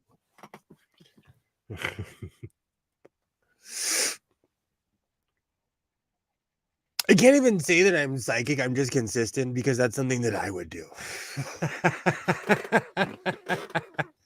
Oh, wow. Literally beer and Cheez-Its.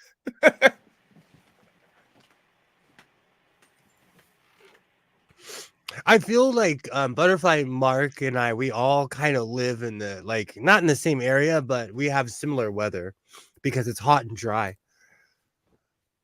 I picture Australia, like most of Australia, like Alice Springs, even though I know most people live near the ocean in Australia.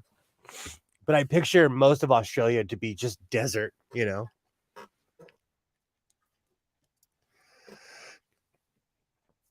For real. There's a lot of So- spiders everywhere. Before we go too far, I want to thank you for I've been super canceled lately, so I thank you for not canceling me. Again, I've been canceled for the 6th time Canceled. for a living. It's I offended somebody and I got canceled again. Oh no.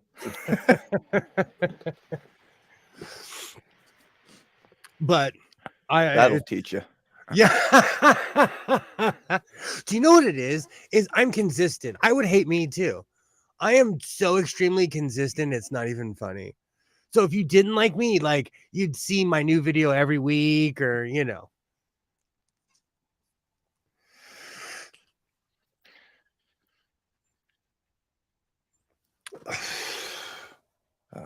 That's exactly what I picture. I have a bunch of stereotypical views of Australia, and because of my obsession with television, I've watched a lot of Australian television. But there's a show in particular called Houseos. Sounds like a Hispanic ripoff of House, but okay. Do you know what's so funny? I never thought about that, and I speak Spanish. Yo entiende todo. I speak Spanish fluently. Houseos is basically people on benefits who get hammered. Like it's a bunch of stereotypes, you know. And it always makes me laugh because what do you think the average person thinks of Americans? The average non-American? Yeah. Probably I would say fat, arrogant, probably dumb. Walking around probably, with we all carry guns. Walking around. Yeah, exactly. I was just about to say it. Mark, I love you. I love you for saying Houseos is a documentary. And you know it's so sad. When I watched Houseos, I'm like, oh my gosh, they are just like us. Like there is no difference between a houseo and my cousin. When you're like, oh, I'm gonna go get my cousin, that you know, you're gonna go get a houseo. Because they're all bikers, or you know, like not bikers, but I would say it like it's a bunch of stereotypes. Because imagine someone on Twitter who's not from America who thinks that New York and California is the same place, or that no, because a lot of people don't realize Australia is bigger than America. Okay, but their population is less than all of California. And in America, like Alexa, how many people live in Australia? In 2020, the population of Australia was 25.5 million people. Okay, Alexa, Jeez. how many people live in the state of California?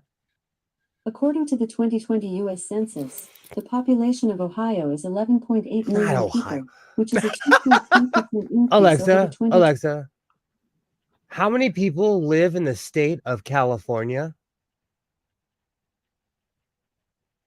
Alexa, how many people live in the state of California?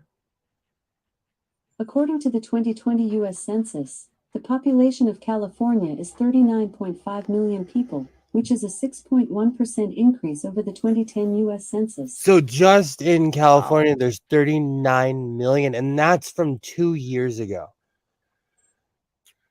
So in perspective, there's more people just in the state of California than all of Australia. So when people talk about America, like, and another thing, America is inhabited from sea to shiny sea, so there's people everywhere, and most people live on the East Coast. Yeah, yeah. Most of Australia just wants you dead. He waits for you. I swear, Isaiah waits for you. Do you know this Isaiah. kid? Do you know this kid and I? He's homeschooled. He goes to my job with me. We hang out all day. Oh man. Oh, so I'm glad you hopped in. I am like in this weird phase of my life of finishing all my unfinished projects because I start, it's not easy making a coat. Grab your coat and just look at all the intricacies, any coat that you own, even like a thin one. They're not necessarily easy to make. Mark, I'm gonna cut that part where you put House O's as a documentary. Oh, some say Americans are geographically ignorant. We are. And that's another thing. Having gone from coast to coast, like if you ask someone from Indiana, where's Billings, Montana, they can't tell you. Or if I'm sorry.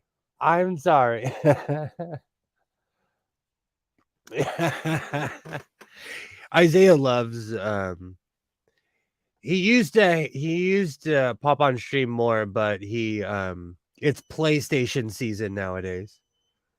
It's about right. He's an only child, so he has access to any game he wants, within reason. When I was a kid, I had to compete with my brothers and sisters. They were considerably older, so they moved out and I was still young.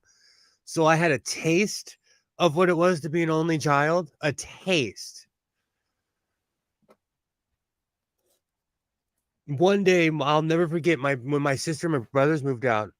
My mom looked at me and she's like, all right, we're going to go out to eat all the time. Don't tell your brothers and sisters. And my parents took me to every restaurant in this town. But because I was the youngest, I benefited from,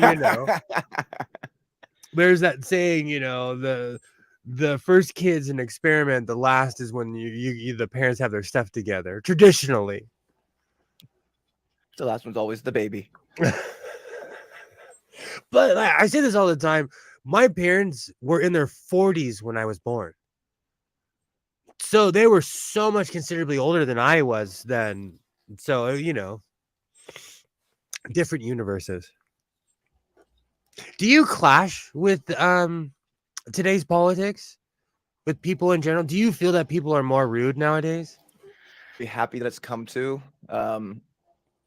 Politics has been weird for a lot of people.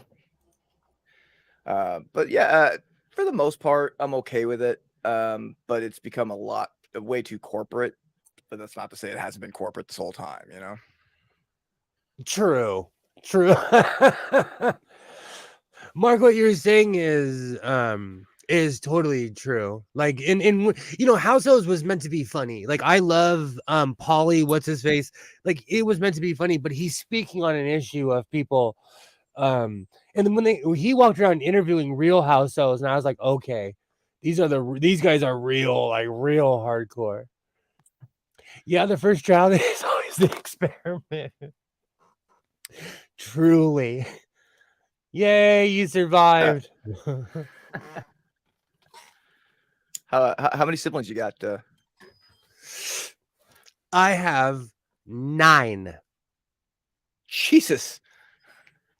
But my my parents were married multiple times before they found each other. And so they came to the relationship Brady Bunch style. But I have a giant family. And I will say, though, to my parents' credit, in my family, I was never raised to say that's your stepbrother or sister. I was always told that's your brother, no matter what. so I still look at my family as my, I don't look at people unless I'm really angry, then I might say something awful to them, but I'm kidding. Do you come from a large or a small family? Pretty small. I just got one brother. Yeah, just the one brother, and I didn't get any cousins until I was, into my late teens. So they were babies, so I didn't get to grow up with the big family experience at all, really. I Family at my parents' grade, so made even smaller. Oh, awesome.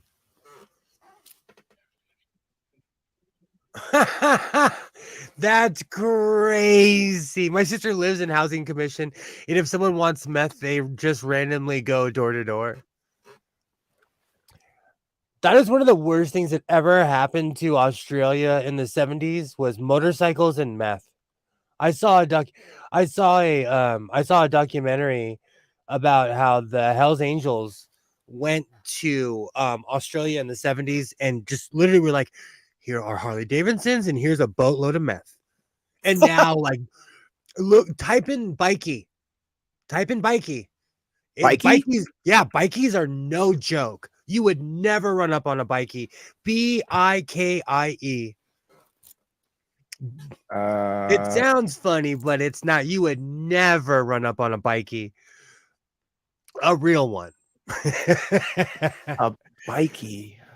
It's just it's Australian for biker. It's just like a real bikey is like, and they have they've branched off. They have hardcore bikey gangs in Australia.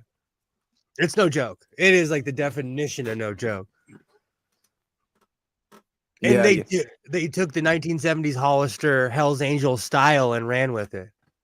Yeah, you type bikey into Google and you get like weird biker, like bicyclist kind of things. It's funny. In the American Google, it is weird. God. I have all kinds of crazy VPNs that think I'm from Glasgow or something,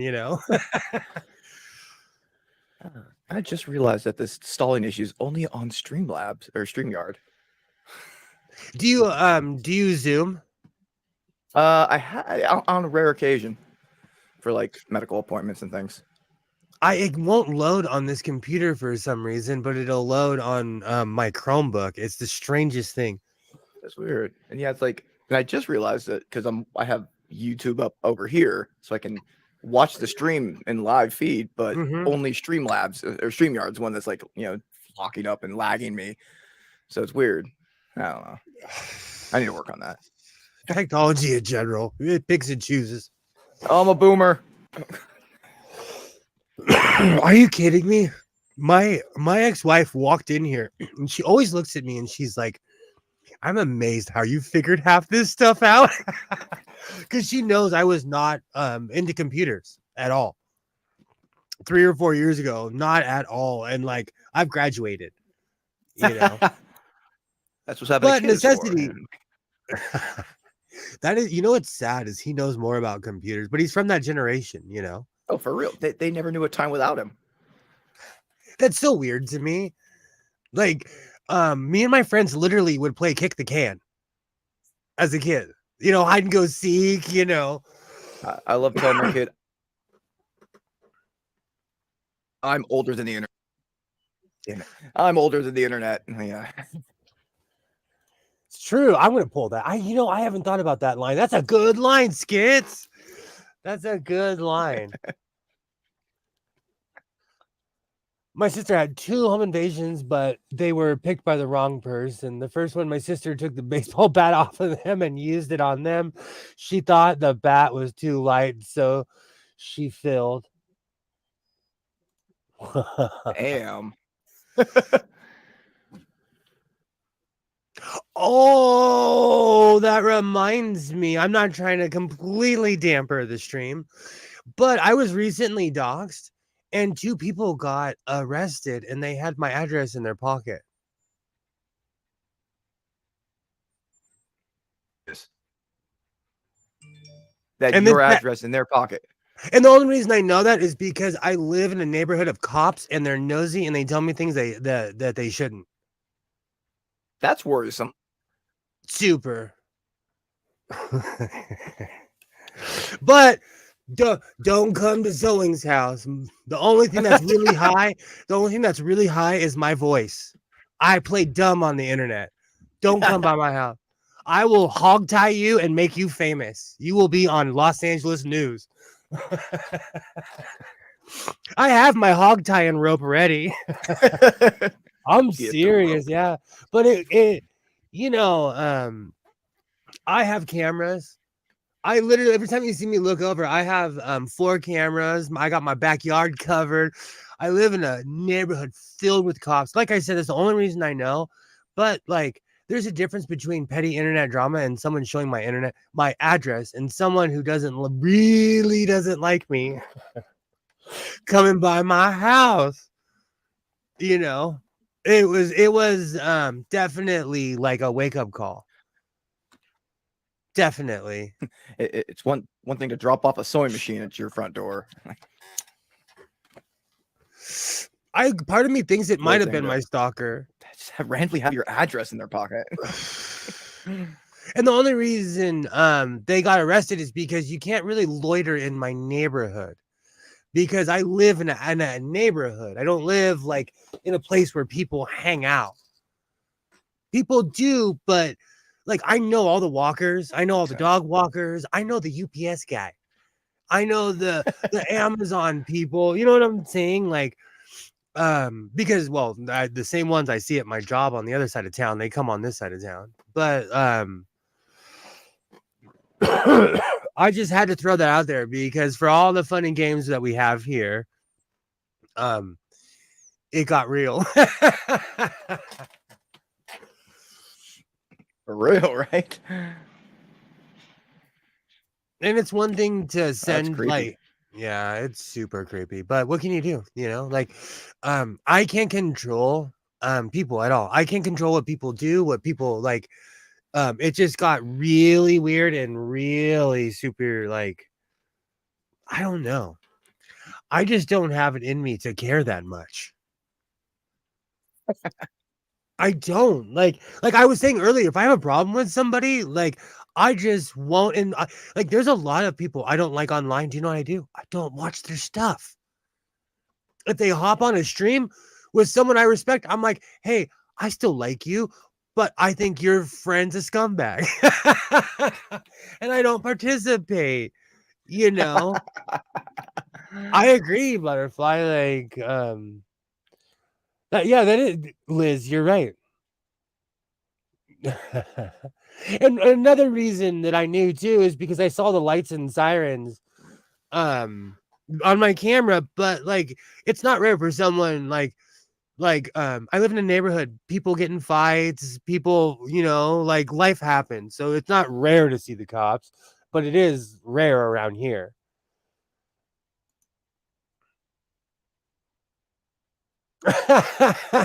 See, it's different. You know, I always say, like, it's all fun and games until someone gets hurt, and that's real. Like, somebody I affected someone so much that they wanted to come by my house. Like, it's crazy. It's just absolutely insane that somebody had the gall to do that too.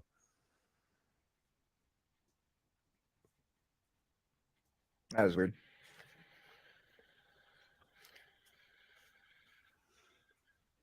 I guess I'm just not charmed. Get stalked. My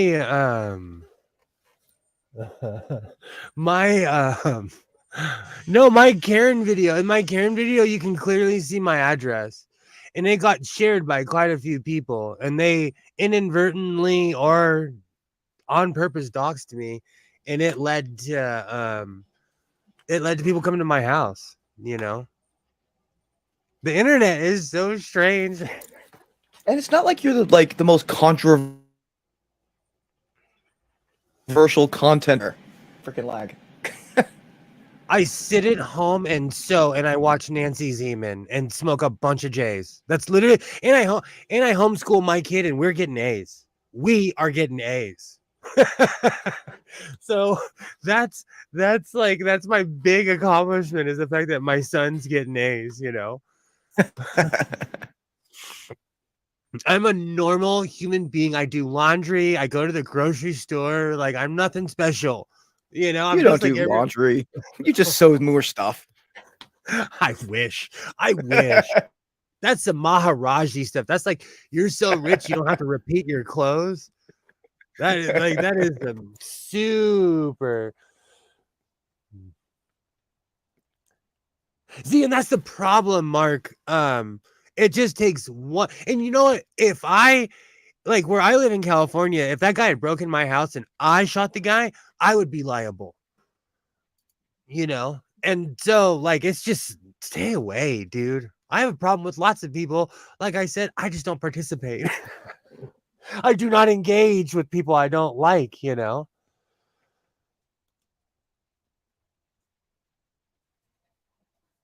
And now all my neighbors are on edge. Isaiah and I, we go walking every day. And like, do you know what Arlo cameras are? Yeah. The like rings, right? Yeah, but they light up every time they get turned on. Oh, And like nice. now when we walk past, every single house has an Arlo. Because it happened a couple of days ago and they did not have Arlos. And every single one of my neighbors went out and bought a camera. That's just crazy though, because one of the nonprofits that I help run, we literally just got a bunch of Arlo cameras for it. The only crummy thing about an Arlo, and I'll tell you because I'm kind of a CCTV expert because I've grown up around security cameras my whole life because I was raised by a Vietnam veteran and my dad was paranoid. My dad was so paranoid. But but I've seen every inception from CCTV all the way to the Arlo. Get a camera that does not light up every time it turns on. Because you're giving the game away. Like you can walk past my house and you would never know because all my cameras are always on and I have night vision and they're not the most I have really good cameras mixed with one I bought at Harbor Freight. They have the same resolution because I have it on a giant database where I can put multiple cameras. And you can like check it up on your phone, at will kind of stuff. Oh yeah. Good. But yeah, if someone disappeared, the first place they would go to is the ranch because they know I have a giant facility to myself. That's the first place. I've always thought about that because like in my town, there's very few people that look like me that are cowboys.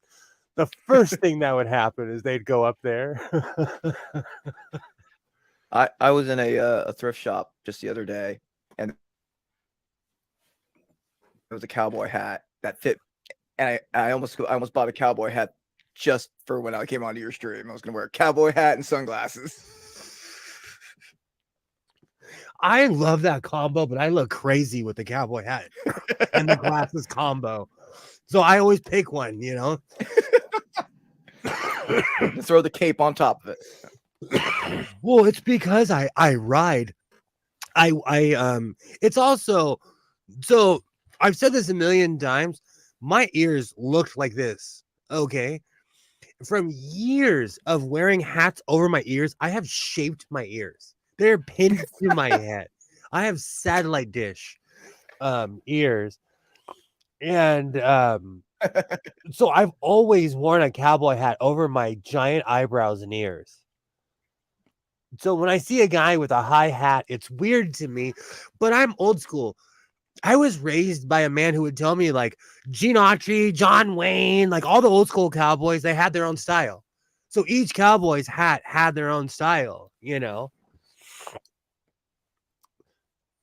And that's my excuse. Do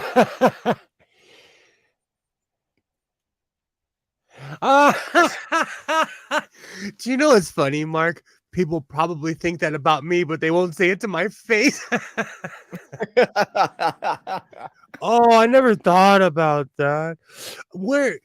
Do you know where I live? It's a weird mix of like if you go over the hill, 45 minutes, it's literally cow country. And on the outskirts of Los Angeles, people own horse farms everywhere. So it's not rare to see a cowboy in LA, real ones, you know, but it's getting fewer and far between. I never thought about that. Let me go get my I love my white one because I don't have to wear anything underneath it.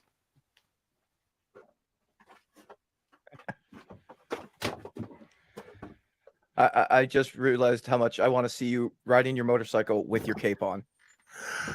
That's a hazard. That's a good way to choke. But I've seen people do it with small capes. My cape goes all the way over. It would go under the wheel. Like Evel Knievel style. This hat saved my life. This is so beat up. I got in a car accident with this guy, and I was wearing my seatbelt, but my car tacoed so much that the steering wheel hit my hat and didn't hit my head and break my neck. So my cowboy hat saved my life. See, I don't like the combo because the hat sits so high. Oh yeah, you wear your hat over your ears, don't you? I do. It's because I ride. Honestly, it's just a habit now. It's something that it's a style that I've been doing my whole life that there's not even an excuse for it anymore. I guess this is boss. This right here, this is a boss, right? If anyone's ever seen the movie Cool Hand Luke, what's your dirt doing in the boss's hole, boy? I love Cool Hand Luke. I absolutely love that movie. If you're bored, go watch it tonight. Like I said, I grew up with older parents, so I quote movies that are way beyond my time. I just can't wear a hat. I love wearing it low. See, I can literally run. I could be in a windstorm and this thing would not fall off my head. I love my hat. My black one I wear every day. Like this is my old. This one's so ratty. This one, I just keep it because it saved my life in a car accident. I look at that thing and I'm like, boy, you saved my life. People talk trash about cowboy hats until that very brim saves your life. And the funny thing is, my father wore a cowboy hat, so it's not rare to see where I'm from to see people of color wearing a cowboy hat.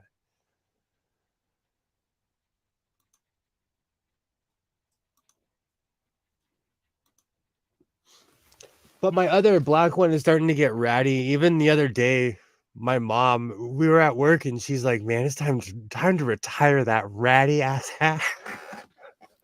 Because I'm sewing on my hat. Like it's become sad. My other cowboy hat has become sad. That's why in my videos, sometimes I'm sitting there sewing on it because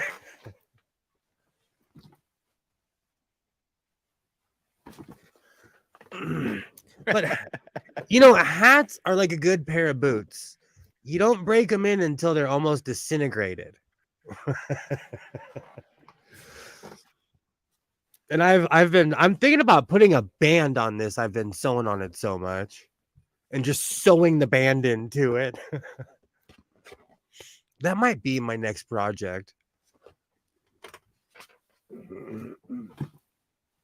I'm going to try something real quick and I'll be right back. Maybe it'll get rid of this lag for me. Oh, no worries. No worries. So, chat, should I do that?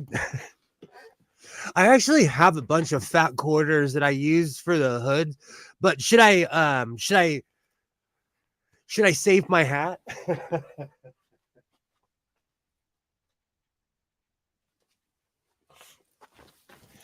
That black hat is my everyday wearing cowboy hat, and I definitely have worn that thing to the point where it is disintegrating.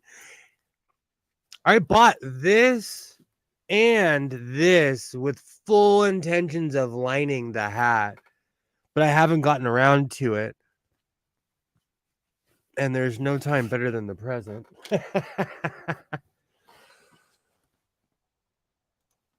I was always taught to wet a new hat, to break it in. Yeah. See, that's the thing about cowboy hats. Like, I've had this for,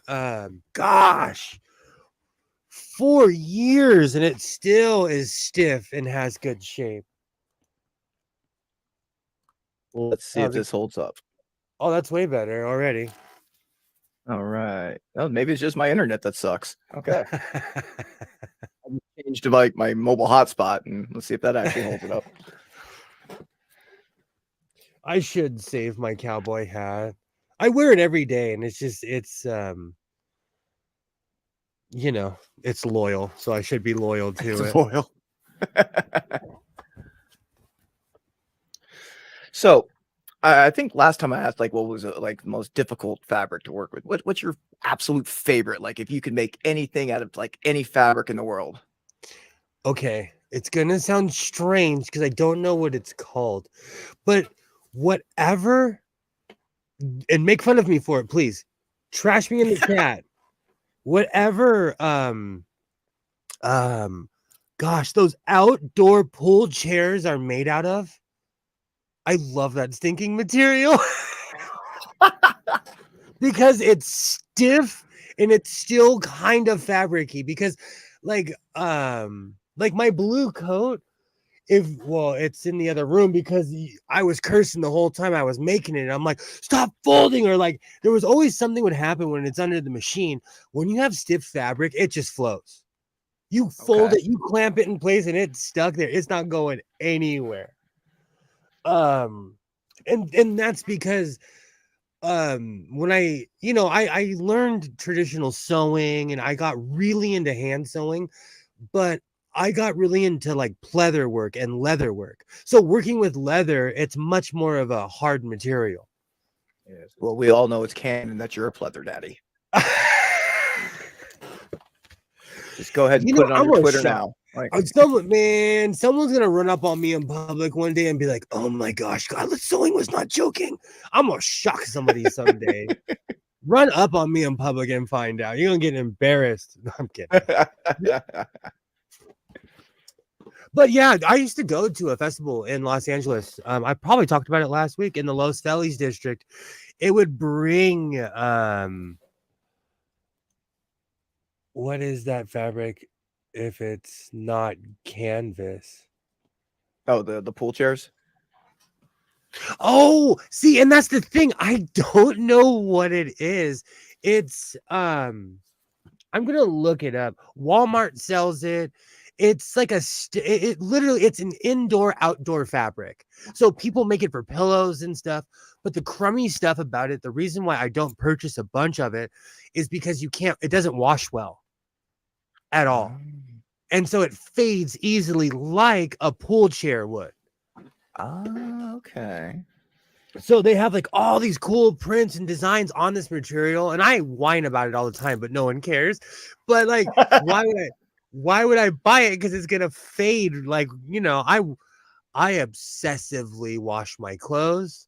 For anyone who wants to know what I smell like cocoa butter, shame, and daddy issues. But I don't smell that. I am Howie Mandel when it comes to smell.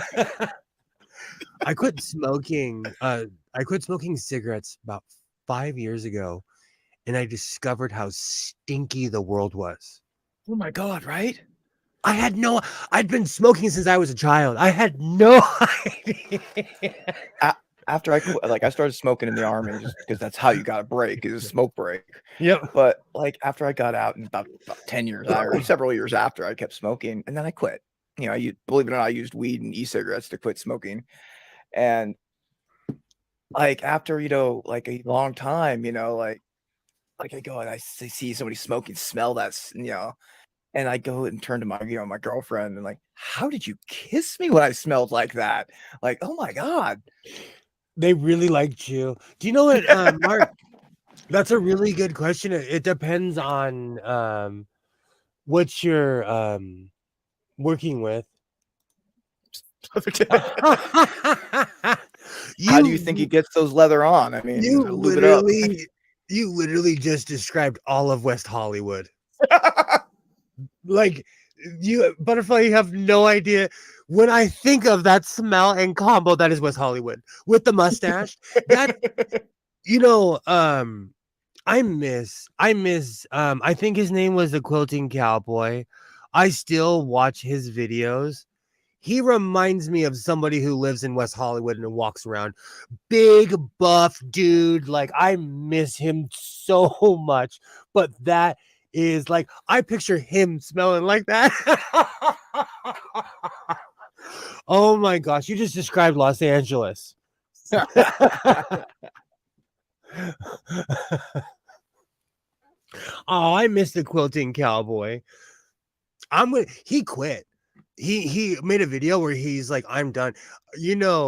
I reserved the right to just completely snap and quit one day like that. I reserve that right.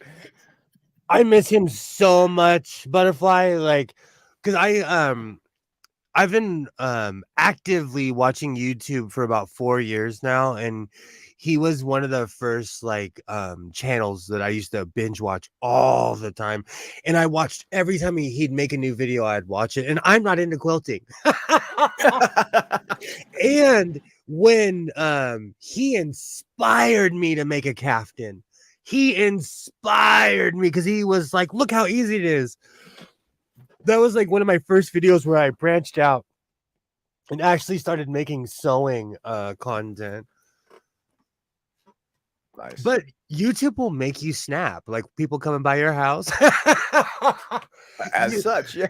Yeah, so like I totally understand. There was another woman that I watch. She does scrapbooking videos. She quit YouTube. She was like, y'all are toxic. I get it. Even in the scrapping world. Wow. And she had hundreds of, yeah. And I get it because people nitpick at you. Like the whole 3-in-1 oil stuff. I take it as some anti-hero stuff. Like, I love it. Like, if you hate me for the oil I use, like, imagine how much more of an a-hole I am in real life. Yeah, right. Just wait till you get to know the real Cosmos. Yeah. Oh, it makes me laugh. Oh. I absolutely. See, and that's the wholesome content that I aim for. Like, he just wanted to teach y'all how to sew. He just wanted to teach people how to sew, This guy just wanted to show you how to make some assless chaps for cats. That's it. Like, he would too. He would. Poor cat. Yeah, I adopted a cat. It makes me feel like a better person. Well, it makes you a better person. For last summer, and this was a while ago, last summer, I grow grapes. I grow massive amounts of food. I have grapes. I'm growing pineapples because I didn't understand how humongous pineapples were. Oh, I'm gonna have freaking giant bushes by the summer, man. Oh, yikes. But so, I grow a ton of food, and I went out to pick my grapes one day and I noticed they were gone. I mean, like, literally the next day they were all picked clean off the vine. And I started noticing the cat hanging around my backyard. And this is for a while. Long story short, the cat has one eye, was emaciated, and now the cat is buff and has one eye. Nice. Yeah. And Hey, Dick, how's it going? Hey, Dick Dawson. So I've brought this cat back to life, and it's Nice. a warrior cat too. It's got one eye, and my neighborhood's no joke. Like, there's possums and raccoons and skunks around here. Like, you got to be tough. Probably, like, now it's like, oh, all those birds are getting fat off your grapes. I'm gonna eat them birds. Like, Yeah, exactly. Exactly.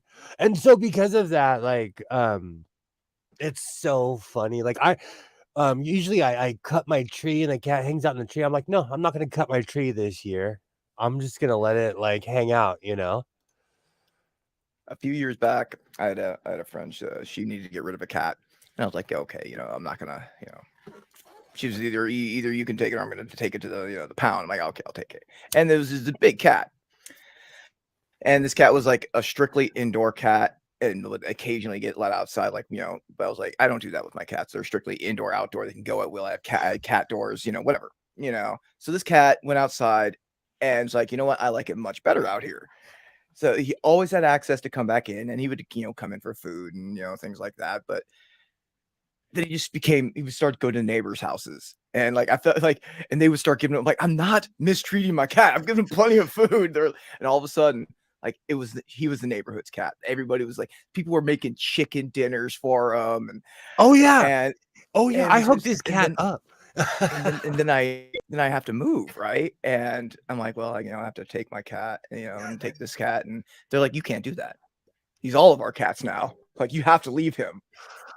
Oh, that's so. So like, I mean, if you guys are gonna take care of him, that's the important thing.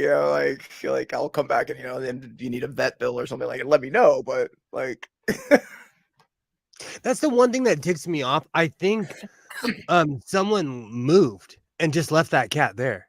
Mm-mm.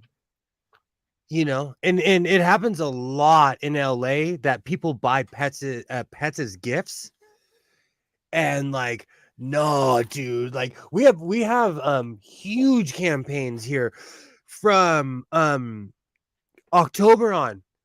There's campaigns on the TV, billboards, internet. Pets are not gifts. Stop giving them away in LA, because we do not have the capacity when your kid gets sick of this dog, and you do too, For real. My cats, well, unfortunately, they're both just recently gone, but about 10 years ago, I was out doing some quail hunting. We were out in this hill out in the middle of nowhere, and there was old fence posts and everything like that, and we had our dogs with us and shotguns, and I'm looking around and I see these two tiny kittens, 8 weeks at most, just sitting on a fence post, trying not to get eaten by coyotes the night before. Right, one white cat, flame point Siamese, white, with just the orange nose and tail, and one an orange tabby. And I look at them, and I see the dogs, like, I'm like, you know what? Take the dogs back. I unload my gun, and I pick up the cats. Like, my day's over. I take them to the vet, and I named them. I had a Sig Sauer sidearm with me. I named one Sig and one Sour. And they were my little kitties, who saved who, those the most cliche sayings about pets, because they were there Totally. for me, and I needed them, and they were the sweetest little boys ever. And like, I remember when I first took them home, and I was like, cleaning up. I'm gonna run. And I'm bathing them. Like, they started crying, but it wasn't the fact that they were, it wasn't the fact that I was bathing them or cleaning their wounds that they were crying. It was just because I separated them. So like, as soon as I brought them back together, into the bath, they stopped crying. They were like, yeah, it's cool. You can wash us up and everything like that. Just, we want to be together, because you can tell that they, their whole 8 weeks of life, they were together, struggling to survive together, and they never wanted to be, separate. And throughout most of their lives, until the sad ending, they were never separated. I would never do that to those kitties. But yeah, they were my little boys. They were good kitties. Yeah, Sig Sauer. But yeah, like Sig, which is was the white one. Like, it was just, he was a little smaller than the orange tabby. Always was.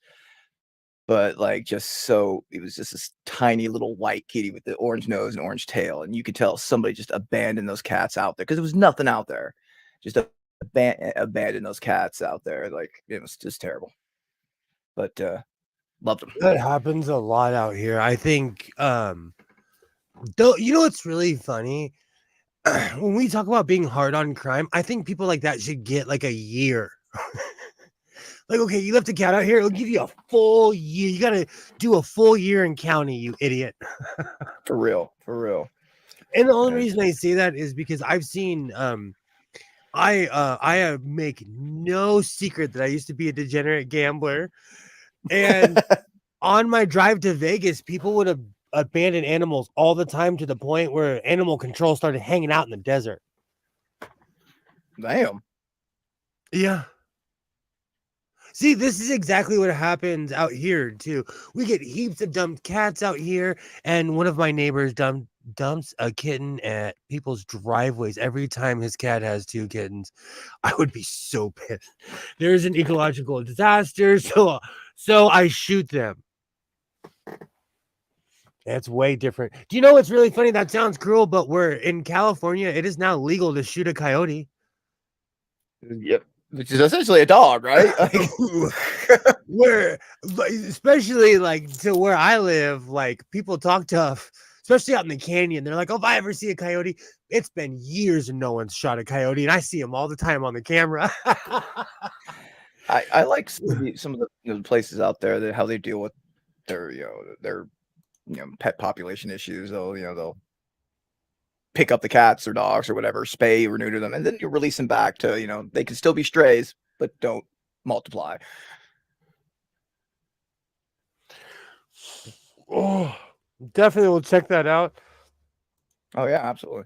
It's weird how it's just weird how people, depending on where you live, that's because here in LA, they try to be as humane as possible. I don't know about anywhere else, but they try to be humane as possible, But you have in up north, you guys have different laws, don't you? You guys you're allowed to go out in the woods and shoot, aren't you? Yeah, in specified areas for the most part, as long as it's safe. There's a place, there's several places, public property mostly, that they have essentially, de facto gun ranges. Like people just like, all right, that's a good hill, and they'll like set up impromptu like little ranges, and that's where it just became the gun range. We have those here. We have a ton of them here, and they're all on the outskirts of LA, but we have a ton of those here. There's actually one by my house. But the sad thing is, a lot of people go there to end their life. It was like a trend for a while, and last year, for some reason, 9 different men tried to take on the sheriffs with AR-15s in the hills by my house, like literally up the hill from my house. Because in LA County, if you even act like you have a firearm, they're going to take you out. And it's known. Yeah. It's known. Yeah, that's a big thing too, like suicide by cop, and it's like, even if you have like a fake gun, they're trying to just derail you. It's just how it is. Oh, it's known not to even reach for your cell phone or anything. Australia has already lots, a heap of species, and many species are critically endangered because of feral cats. I actually heard about that. Hey, Commander. Hey, Commander.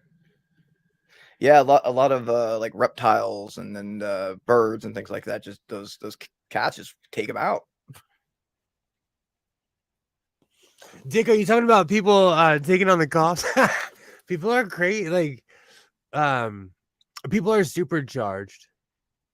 And I've lived in other countries where they have loose, like in Mexico, they have loose gun laws, and they have less gun violence than you'd think. And I'm talking about like Sinaloa, Mexico, where they constantly have these stereotypes. I didn't hear a gunshot one time the whole time I was there, and I was there for like 9 months. It's crazy, like, because Canada has a shite ton of guns too, but they're not shooting up schools as much as we are here. One of the coolest things I ever did with my pops was we rode from Vancouver to Saskatoon. Saskatoon. It just sounds Canadian. Like, oh, it's cool during the summer. It's a winter. It's a barren wasteland during the winter. Like, anyone who wants to know the equivalent, that's going from Seattle to Detroit. Long drive. Quite literally. Yeah. Canada's a beautiful country, and Canadians are like, that stereotype about all Canadians are nice is wrong. Have you ever met Dick? Oh. Like, but you know what? Like, it's the same thing about Americans. There's so many stereotypes about that people have about Americans that are just wrong, that are Oh just yeah. completely wrong. You know, that's why earlier I made that that comment about population. Like, there are so many people here, it's unreal. Per capita, like there's what 30 something million in California. Alexa, how many people live in Canada? In 2020, the population of Canada was 38 million people. All right, we're head to head.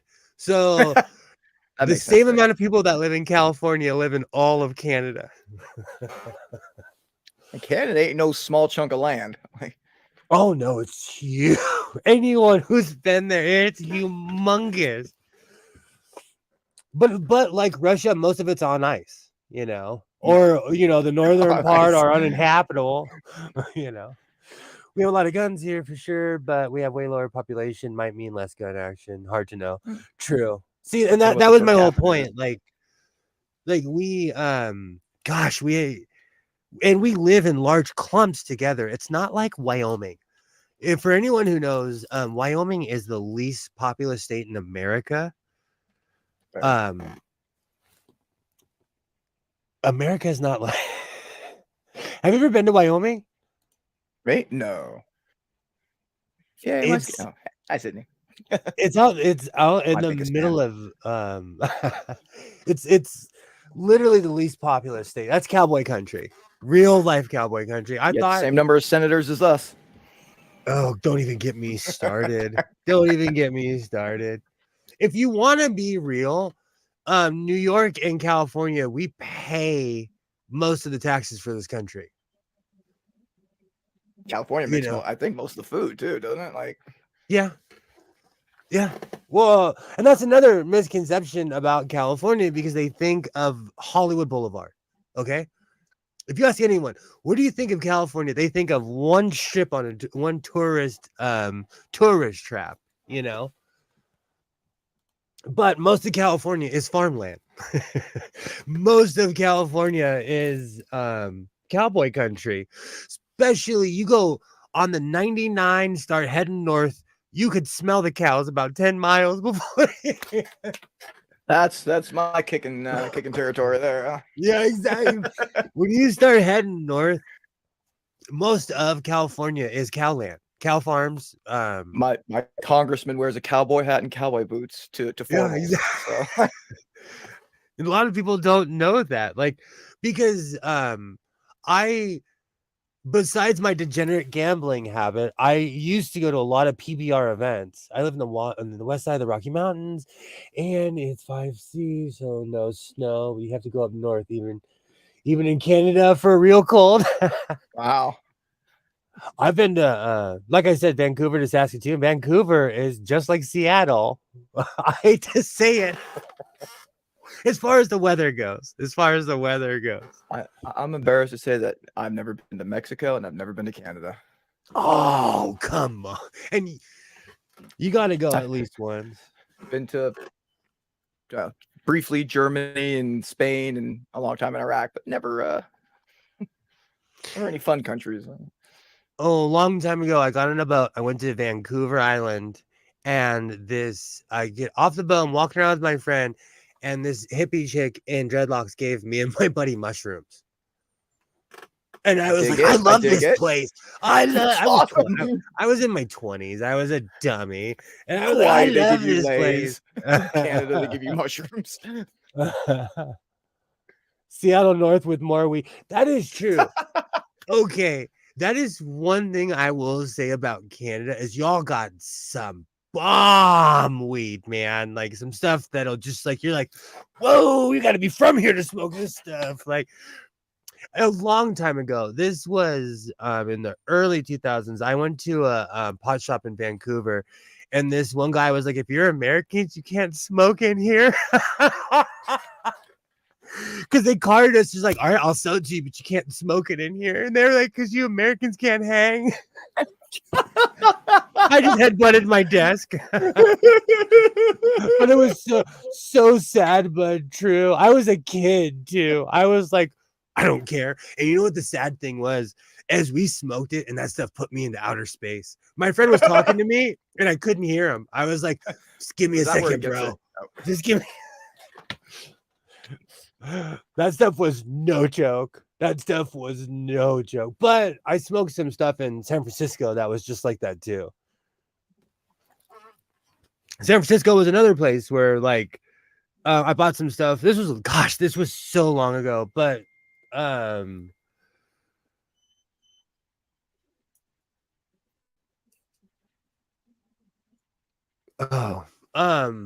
Francisco is another place where someone's like, oh, here, smoke this, and then you're like, whoa, what was that? And they're like, oh, we did that 3 days ago.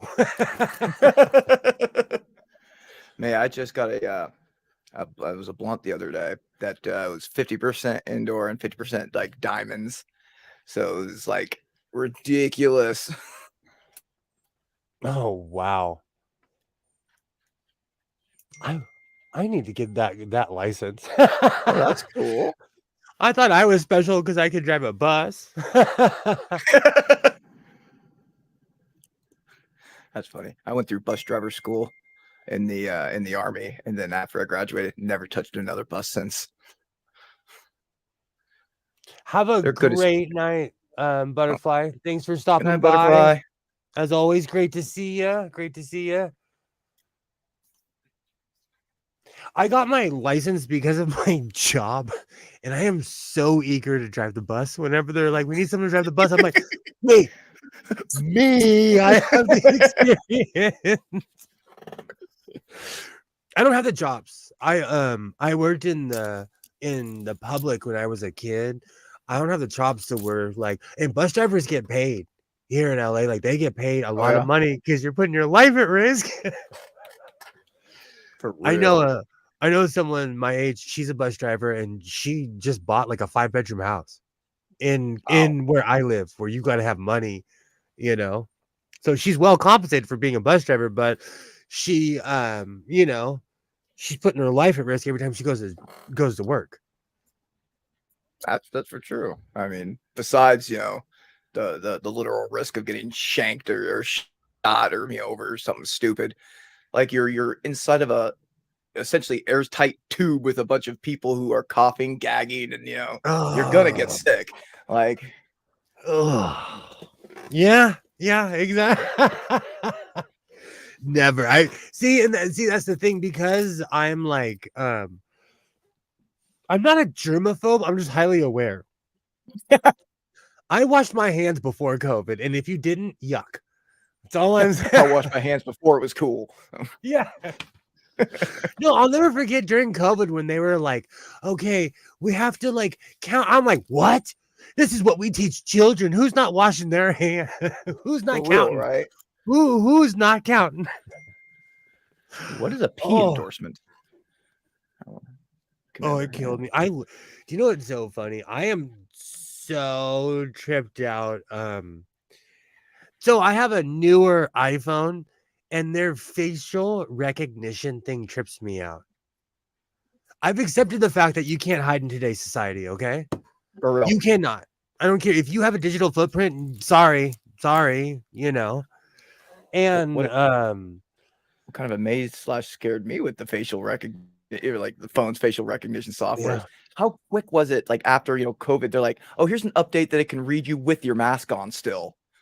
You're like, you can recognize enough of my face with my mask on. That's exactly what I was gonna say. So I've been testing the heck out of it with I have a ton of disposable masks because I wear masks everywhere. So I'll put a mask on with my glasses, it'll click right on. I've shown my ear, it'll click right on.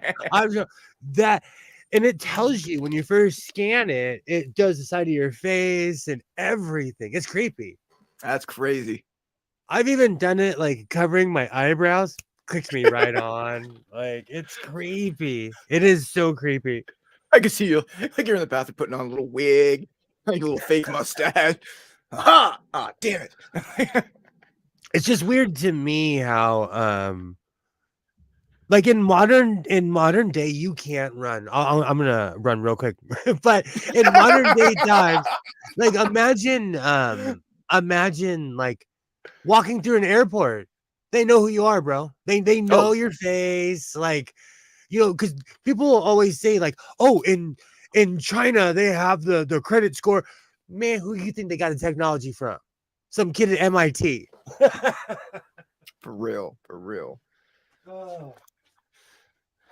So class A. Oh, so I'm assuming a P endorsement, like you said, passenger, like driving a bus with people rather than just like a big rig or something. I wonder, does I mean, class, at least here, class A is about as high up as you can get. I wonder if it's like a special endorsement to like drive like a fire truck or an ambulance or something like that, or if a class A would essentially cover it. That would be interesting.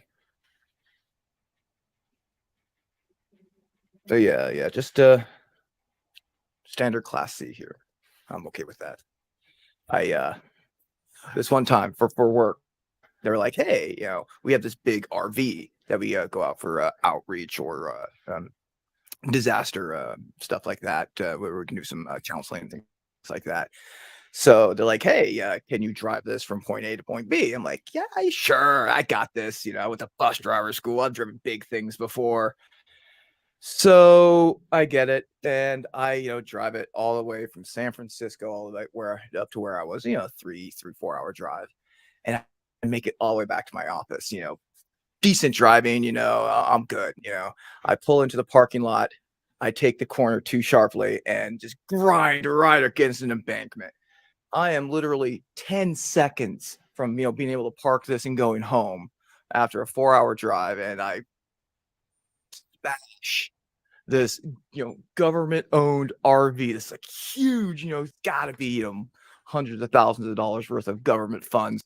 Just T-bone it into this thing, and now it's right where the door was. I can't even open it anymore, and I'm like freaking. I'm like, I've been on the job for less than a year, so I'm freaking the fuck out. And finally, I get my gumption together, and I call my boss, and she calls her boss, and they talk to me like, yeah, this happens about once a week. No, don't worry about it. You're good. We'll fix it up.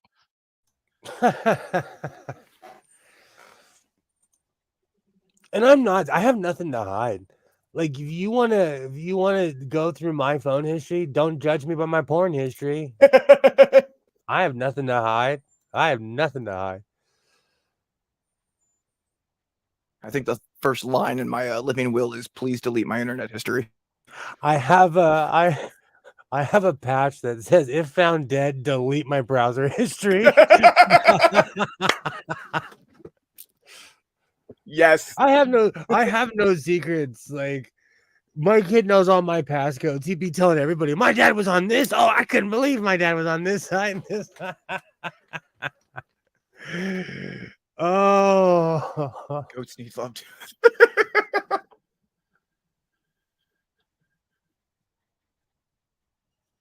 wow. I did not know Really? that. I did not. I figured they had to have driving that Right? rig. That's what I thought. It makes sense because the other day these guys took so long that when I drove past them, I said, you guys acted like a bunch of probies. And I just kept driving because I was so mad they inconvenienced my day. Like we're out here saving lives in this motherfucker. Oh, yuck, Dick. It took me a minute to get here. Yuck. What part of Canada do you live in? Oh. Oh, I don't even want to say it. There's like 15 jokes I could say, but I don't even want to say it. My dad had this shirt that he wore forever, and no one ever noticed. It was a guy on an island. It was called It was Sheepwrecked. And the guy was on a shipwrecked on a deserted island, and he's surrounded by sheep. He's got this big beard, and he's smiling. He wore that shirt for 20 years until I got it. It took him forever. It's a family heirloom now. What's that reference to your browser history? The ghost eating love.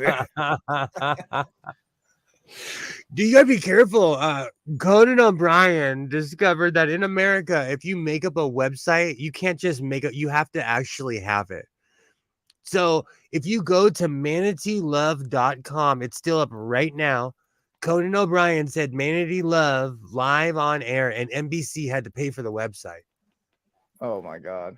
It's probably still up. The Doctor Who, the Doctor Who website from 20 something years ago is still up.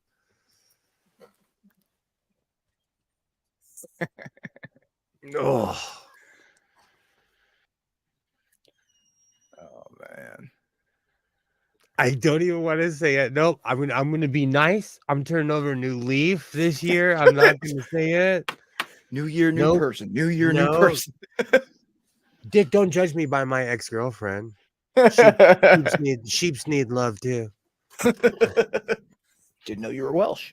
Do you know what's really funny? When I think of that, I think of Afghanistan or somewhere in northern Mexico. Sheeps are universal. People are gross, disgusting. People are gross, and that's universal. Do you know, as someone who actually rides horses, like, there's somebody who keeps on offering me a goat, and I'm like, if you give me that goat, I'm gonna make it into stew.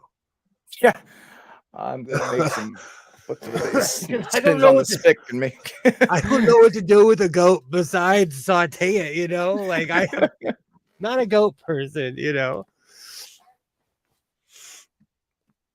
Now I'm hungry. Oh my God! I might. So bad. It just depends. Like you know what's really funny? I've done a fair share of traveling. Okay, I think Rocky Mountain oysters are disgusting. I think people who eat, if anyone who doesn't know what Rocky Mountain oysters are, those are bulls' testicles. I think people who eat gator meat, I think it's weird. I don't like it. I think it's weird.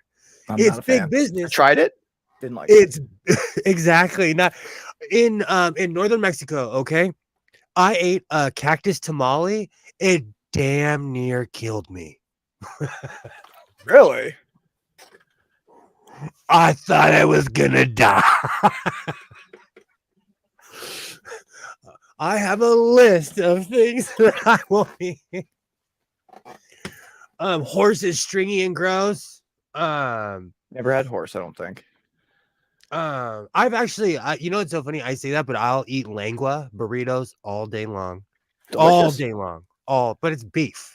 It's literally cow tongue. Yeah. I'll eat that all day long. Oh, I have a list. What else would I eat? There's all kinds of stuff. Oh, kimchi. Is that what it's called? I love kimchi. Nope. I love kimchi. Nope. My dad raised me on that stuff.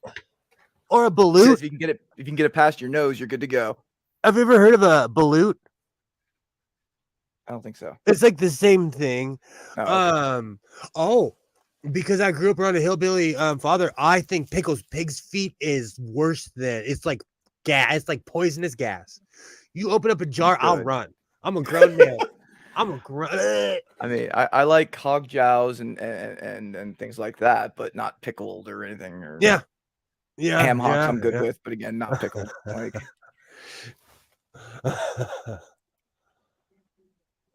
kind of leaving the field, kind of. Oh, it's huge in Colorado. I have a t-shirt from a place that I went in Severance, Colorado in 2017. Rocky Mountain oysters are on their menu. Yeah, pass. Yeah. Oh yeah. I bought the t-shirt just to be like, hey, I've been here. I'll eat that when I eat chicken sushi. Oh yeah. Ew. Balut. Balutes are. I think it's. I gotta look that up. It's because I grew up with a man who was around the world, and so packed in terrible. Packed in salt. Like unborn chicken fetuses, like for God. Packed in salt. Oh, that's as wild. far as New York State's the only one. Oh, interesting. I was about to say, I couldn't get that one here. I wish I could get one to go to Canada like that. Yeah, exactly. Yeah, if it's blue, no. If it's green, no. It's a duck embryo packed in or I'm sorry, a chicken, duck, whatever, packed in salt and Reminds me of spices. remember that one scene in Star Trek Next Gen where Picard's a hostage and he tears open that egg and like eats this, Oh like yeah. that looks just like that. Exactly. Exactly. You know, it's so funny. The whole reason I know of it is because of somebody who was who had been to the Philippines. Oh, I didn't realize it was a Filipino thing. Oh, I Southeast love Asia. Makes Filipino sense. food. It's because oh my gosh, we're killing the Oilers. It's because I have the app. So it plays every time the Kings score, every time the Kings score, they play the rally horn every time. It's been a long time since the Kings game's been on a Monday night, but the Oilers they have a decent team. They beat us in the playoffs last year. So I love I'm a hockey fan, no secret. The 49ers will be playing I think it's the Seahawks. They're on like a 10-game winning streak, 11-game winning streak or something like that. It's ridiculous. Oh wow. Yeah, their quarterback, Purdy, he's their third string quarterback. They lost all their quarterbacks this season due to injuries, and he was the last draft pick. So he was called Mr. Irrelevant. But now he's on his team is on a fast track to the Super Bowl. He's got, his first 5-6 starts, like his first 5-6 starts are winning. And he's ridiculous. I mean, 49ers ridiculous. I'd say a par, quarterback, but the 49ers are kicking ass this season. Oh, that's great. That's awesome. I love hearing stories like that though. Yeah. There's great videos out there of his parents coming to watch the game, his first couple of starts, because they never thought he'd start. Like he was literally the last draft pick, and his dad's out there, hugging his wife. They're crying. They're having this, emotional thing of watching him play. I'm like, that's great. I love stories like that. I love stories like that where, like Kurt Warner, I will forever stand for Kurt Warner. He was literally bagging groceries, and then he won the Super Bowl the next year. Like I love stories like that. There you go. Absolutely. Even though Kurt Warner is a hardcore evangelical Christian. So as long as I can remember, I would smoke blunts and watch the Jesus Channel. And I mean back in the 90s, back when I was a kid. And I was always shocked who would end up on the Jesus Channel, To me, that's rock bottom. Okay, like back then, everybody kind of believed. But if you're on the actual channel, like, I don't know.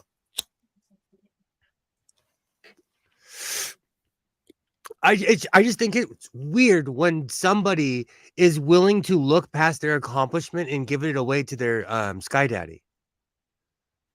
Right? Like you earned it. You earned it. It always bothers me when, like, very similar to that, but like when somebody comes out of like this 12-13 hour surgery and the doctor's passed out on the floor, the nurses are covered in blood, like, oh, thank God I survived.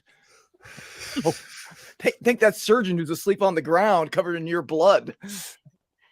I'm laughing because I got in a major car accident. And that's what I told you. My cowboy hat saved my life. I have a really hardcore evangelical friend who became an ivermectin trumper. I've known her my whole life. Literally my whole life. God. And anytime somebody would comment, she would write, "It's God. It's God." Under my freaking... No! I jumped out the window. That's what saved I saved my own R's. I saved... Wouldn't children's eggs get you in trouble with the law? Little tiny deviled eggs. Oh, damn it. I'm hungry now. Deviled eggs are bomb. Even those freaking ones you buy at the store are bomb. I always break that rule. Do you know I go to the grocery store ripped? I broke that rule again, man. You know, I really don't even like Oreos, but I keep buying them. Last night they had goldfish. I embarrassingly almost finished an entire large thing of goldfish. Because they're literally snacks you give children. They're not made for grown men.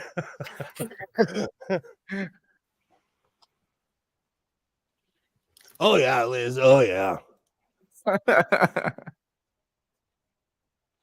And because I'm allergic to everything, I make my own in their bomb.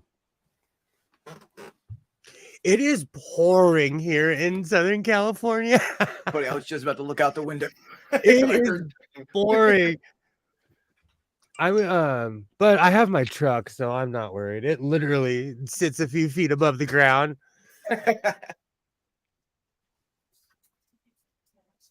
I'll be right back. I'm gonna do a dab. Oh, no worries. I have Bobby Brown stuck in my head because my YouTube playlist rocks.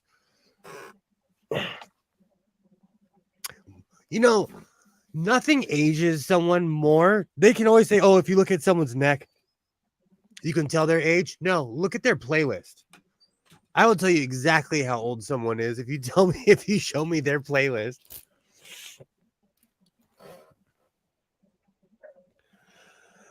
The funny thing is,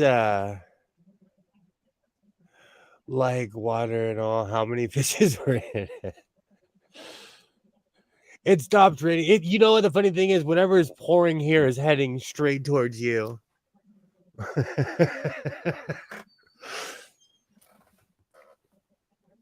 They were not playing when they said that we were actually going to have a storm.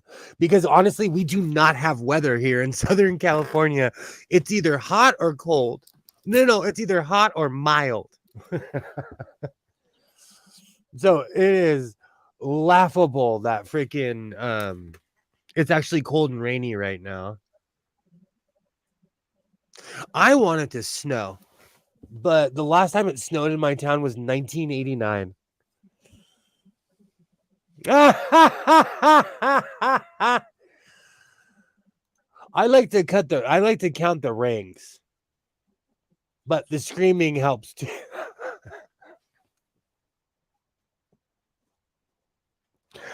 Imagine.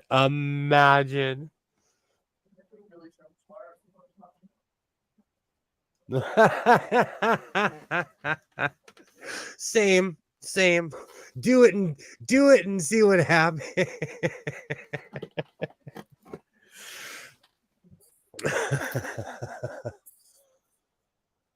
Do you know it's so like as somebody who has to occasionally chainsaw a tree at their job, I feel guilty cutting trees down. I feel bad cutting trees. Like I think it's oh my gosh. I am not a cutting tree fan, but I do it. Oh, where's my other phone? So I've talked about it a bunch. Like, one of the jobs I do at my job, and this is completely dead, is I get rattlesnakes from places where people do not want them or in unwanted spaces. And I got a call today, and it's the first time that I actually had to remove a rattlesnake during the winter. It's been a long time since I actually had to do that. It's definitely a summer job. During the summer, I get calls all the time removing rattlesnakes. I have an eidetic memory. No, I'm just crazy enough to walk up on them. You get paid a lot of money for snake removal because a lot of yuppies move into places that they shouldn't because they don't realize that they're encroaching on the rattlesnake's home. It's not the other way around. and so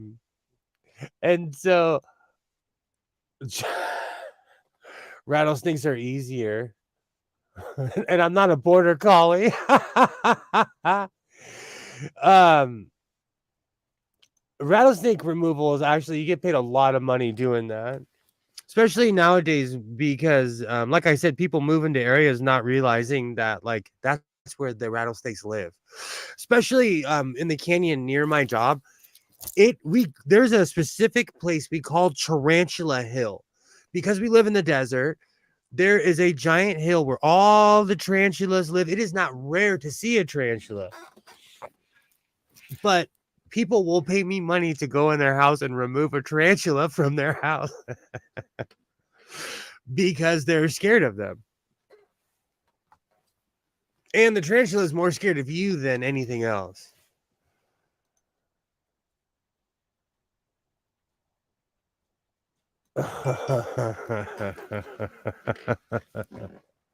You wish.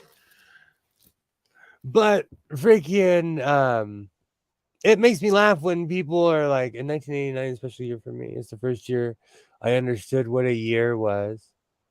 You know what's so sad? I remember the ball. I was 6. Oh, don't age yourself. I'm older than you. I'm older than you. Ugh, I remember the ball dropping in 1989, 88, 87, because I'll never forget in the 90s. Oh man, I'll never forget. I had my collar like this. It was like February With your members only jacket. 1990. And I'll never forget my friend's mom. She walks up to me, she flips my collar down, and she's like, the 90s are over. I mean, I don't know. She's like, the 80s are over. And it was really sad, but true. Like, she was depressed.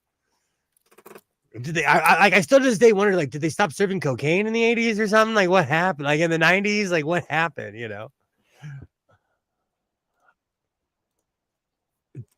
Dick, I love you. Keep going. You're fine. You're fine. I am not easily offended. You're fine. You know what's really sad, and I'm going to tell you the honest truth. The only thing that ever traumatized me about sheep is that my brother did basically 22 years in the Air Force, and he told me some awful stories about Afghanistan. So it traumatized me towards sheep. I won't even lie. So anytime someone talks about sheep, I just think of the horrible stories my brother told me about Afghanistan. I'm not even lying. It traumatized me. My brother, he's 7 years older than me. He traumatized me. Oh,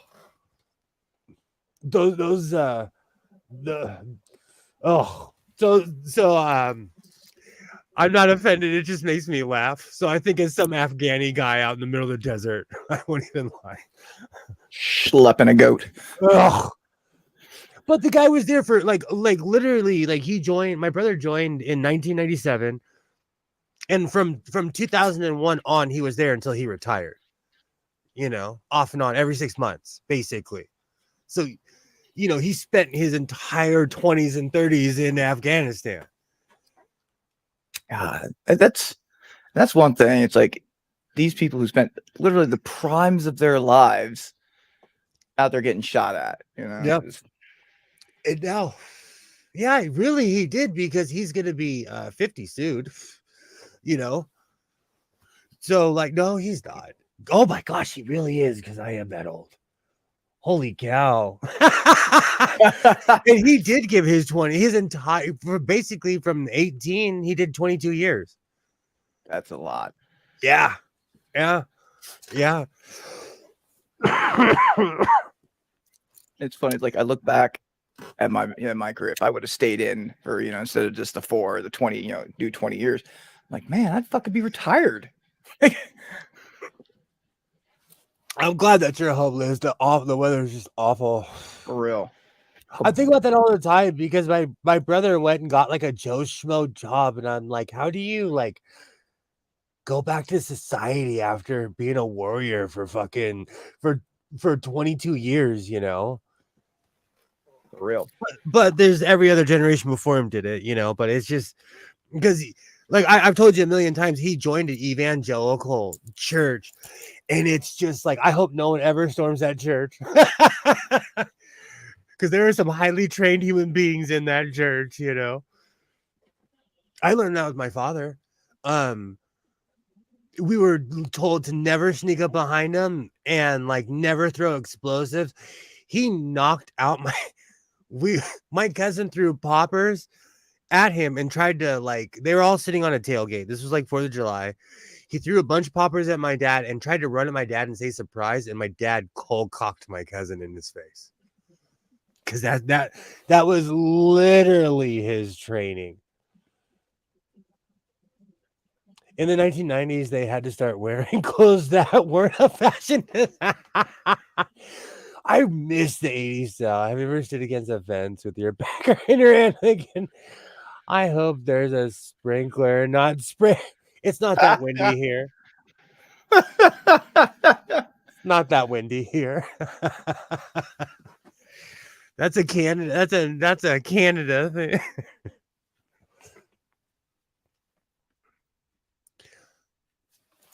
You do not want to get caught. So, Dick, in where I live in California, if you do not want to get caught peeing outside.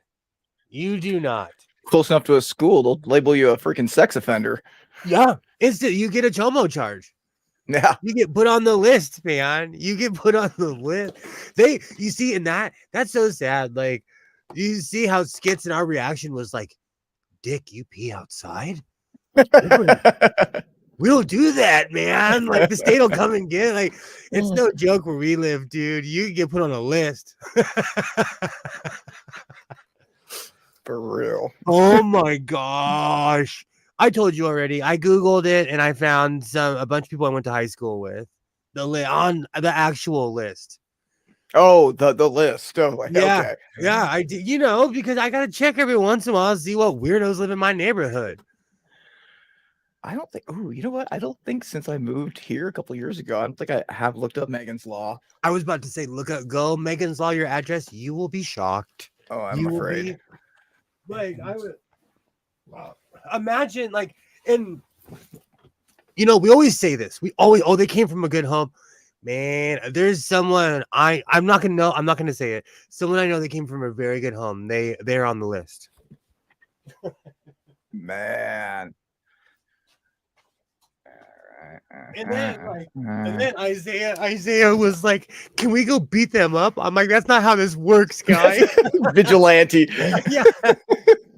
I should have never shown you this list, guy. Oh my god. So if they start getting beat up in my hometown, it's good God. I told you.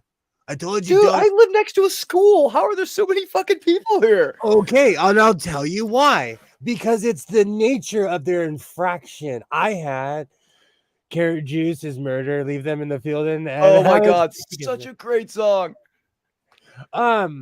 If you really think about it, okay. If you really think about it, because I live where I live.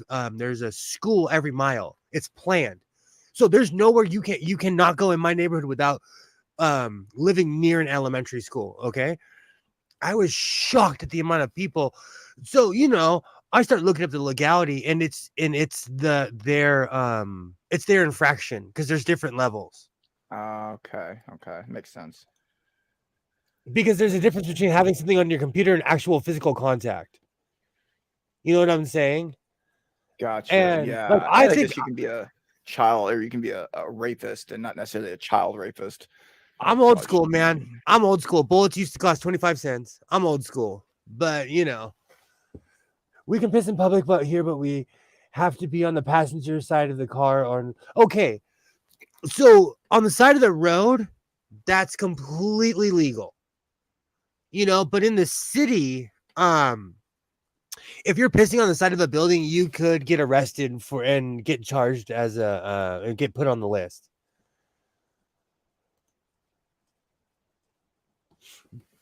Because that's old school, you know? Don't face the road. God.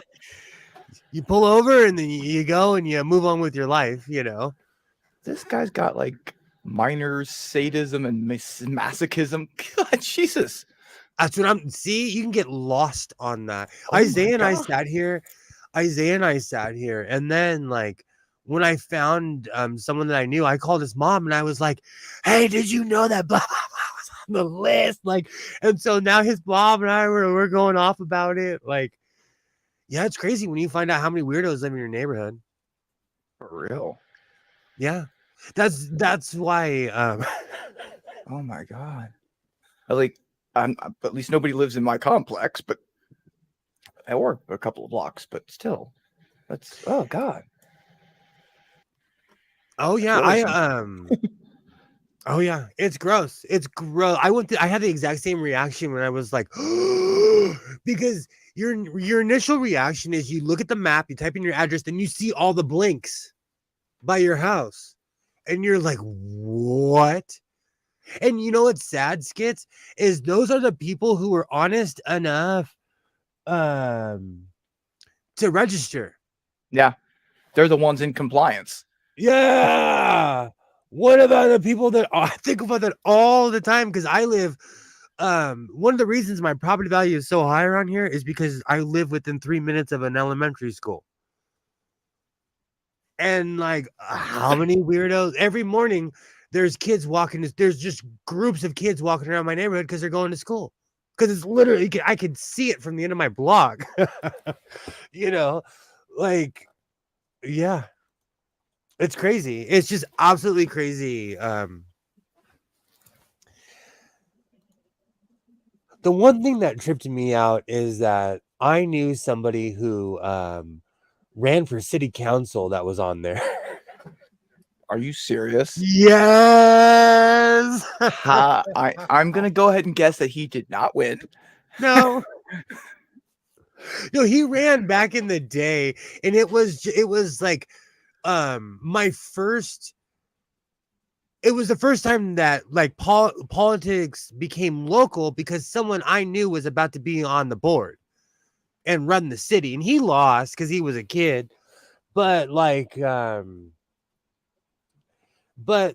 story short, like, oh my, he did not grow up well. He should have became a realtor.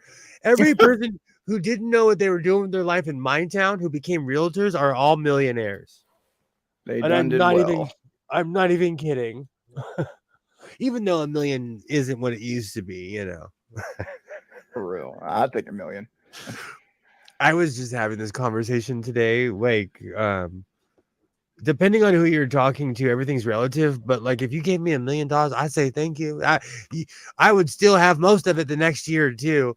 You know, yeah. I don't like to talk about certain YouTubers, but there was somebody who inherited a large sum of money and supposedly, allegedly spent like over 200,000 or 300,000, 400,000. Bro, if you ever want to invest in anyone, Godless Sewing at Godless Sewing, you give me $4,000, I'll still have 3 something of it next year, you know. 100,000? You're kidding me. Unless you have a Fabergé egg habit, you can't even have a Coke habit and spend that much money. You can't. It trips me out.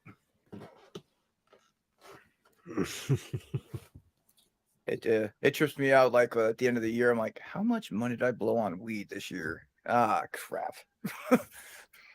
So Dick Dawson, oh gosh, I try not to do my finances on how much because I spend a certain amount a week, and if I calculated that, I would be like, oh gosh, it's Starbucks all over again. Right? No, because when I was in my 20s, like when I lived in Portland, okay, I had a $300 a month Starbucks habit, and I worked at Carl's Jr.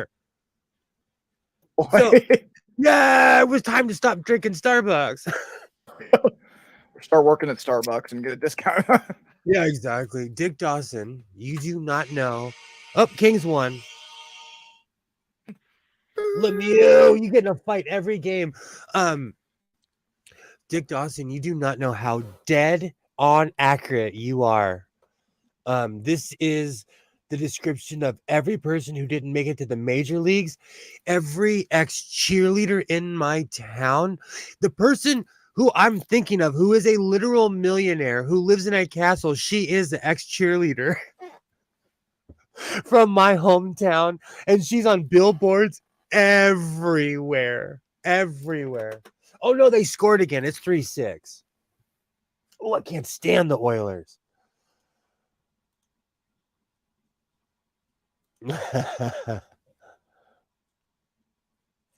Dick, you are so accurate. Every person who didn't make it to the majors, and a few people, I'm not going to name names, but there's somebody I know who pitched in the World Series who had a great baseball career over 9-10 years, now sells houses in my area because we have $1 million houses. I'm not going to name names, though, and if they ever are watching, I will get trashed for it because we're all from the same hometown. Oh, the Kings are about to win. But yes, the real estate type is real. And I see those billboards, and I'm not even talking trash because part of me is like, maybe I should start doing real estate. And I'm part of a group of people that own a piece of property they're constantly trying to buy. Do you think you have the chops to be to sell real estate? I'm not great at lying, so no, not really. Like, I guess I could. You know what's so sad? We have a store here called Vallarta, and I saw someone who was the meanest cheerleader, like the most evil person when I was a kid. And she was embarrassed of how much she had changed. Let's just put it that way, because I'm not shaming anybody for any kind of body type. But she literally like saw me and turned sheet white because she was an extremely mean person as a child. You know, and she was that mean cheerleader. Kings won. That's awesome, Commander. That's awesome. Is Isaiah actually doing something responsible? Oh, it's a school night. So Isaiah, I'm gonna rat him out because he's in the because I can hear the pipes going.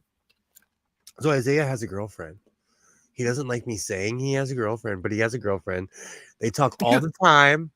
Him and his mom, their mom, they go out. It's so innocent. Like I said this last week, my generation, we were smoking cigarettes, stealing our parents' cars, you know. Well, not mine. My dad was a Vietnam vet. Good luck on that one. I would never steal my dad's car. But long story short, like it is odd. Like, and then for everyone who knows, my son has autism. His girlfriend does not have autism. They're like my ex-wife and his mother or her mother are friends. They go on these like dates. It's hilarious. wholesome AF. It is. And my ex-wife and I talk about it all the time because when we were 12, we were smoking cigarettes, we were drinking beer, like we were bad kids. And like long story short, like it's just so funny. But it's the school year's back because Christmas vacation's over now. So we've been living like pirates. Staying up all night, eating chili fries at 1 o'clock in the morning. Like the other night, like I walked out, and from being in the garage, I walk out and he was kind of standing in the hallway. I was like, "You want pancakes, bro?" And he's like, "Yeah." It was 1 o'clock in the morning. Let's make some waffles.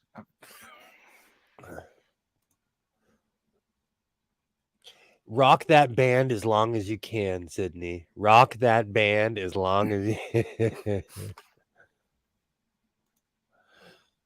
Same.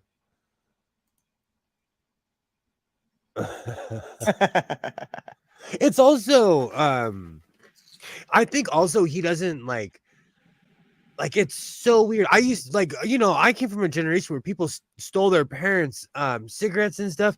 He doesn't want to smoke because he sees he sees his mom and my dad died of emphysema. His grandmother has colon and I believe breast cancer right now. These kids are smart. My generation, that same stuff was going on. We were chiefing right next to grandma, I love the story you told about Isaiah and soda. Oh, he doesn't drink it anymore. No, he doesn't drink soda anymore because he looked up the facts and he's like, holy cow. I still drink soda. Smart kid. You got a smart kid there. When we go to the grocery store, like, it's so funny. I'm buying Tostitos cheese and chips. He's like, I need a head of lettuce. I need cheese, radishes. Like he knows what he's doing. Yeah. A happy granddaughter. Oh, that's awesome. Her granddaughter is absolutely adorable. That looks like awesome. little pebbles.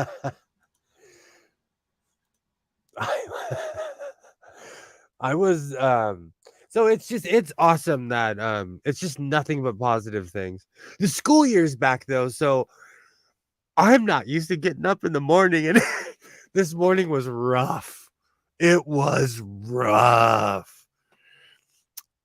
But I got a lot of sewing done and I put all the Christmas stuff away. Does your kid know how to sew? Oh yeah, he has his own sewing machine in his room. Oh, I didn't know that. Nice. He when he was younger, he was gonna start his own sewing channel, which would have been awesome, but he's moved on to politics. Oh God, which is depressing. But you know what though? He's 13. He's into the edgy 13-year-old stuff. I'm not. Like, I'm not a hater. I'm not. I was a kid, man. I was everything. And I joined a religion to piss off my parents, and it worked. Yeah. I used to be a right-wing Republican. I used to be an evangelical Christian. I used to be all kinds of stuff. And you know what? It's a phase. Damn right. I became a black nationalist to piss off my dad, and it worked. So I get it, man. I get it. And I don't judge at all. Like, the only, and I've said this, and I've stuck to it. The only rule I have is he's not allowed to watch Jordan Peterson. And if he does, I don't want to effing hear it. That's my only parent rule. Like, and I know he's watching it because sometimes I'll walk in and he'll hit his computer and I'm like, what are you watching? What were you watching? Jordan Peterson drives me, like, his word salad is worse than mine. He drives me mentally insane. So I'm not a fan. Isn't he? He's Canadian, isn't he? Like, but he's joined the alt-right Ben Shapiro shadow war BS. Dick Dawson, you need to rein in your people. And that's another thing. Don't ever put me and Jordan Peterson in the same room at the same time. I will have some things to say to that, man. Because that would be the first thing I'll say. Aren't you Canadian? And I will say a true Karen style too. Like, I need to speak to a manager because you need to get out of my country. I don't like him. And my son, I am willing from I have tapped my son's email so hard that anyone that sends an email of anything to him comes straight to me too. Anything he watches on his like, I have access to all his accounts, everything. I don't care what he watches. I'm just making sure that no one's stalking him or no one's like creeping, asking for money or anything crazy. I can care less what he watches. But I don't like Jordan Peterson. All that being said, no, because we live in an era where people are telling impressionable people what to think. And is he just go ahead. Is he just like straight up like racist? homophobic, like all the cliches, or yes, it's the white replacement theory. okay. It's white people are being replaced, be scared of everything. Wow. You can't fight that. You can't fight fear. You can't, like, when, recently, somebody lost it on me on Twitter, okay?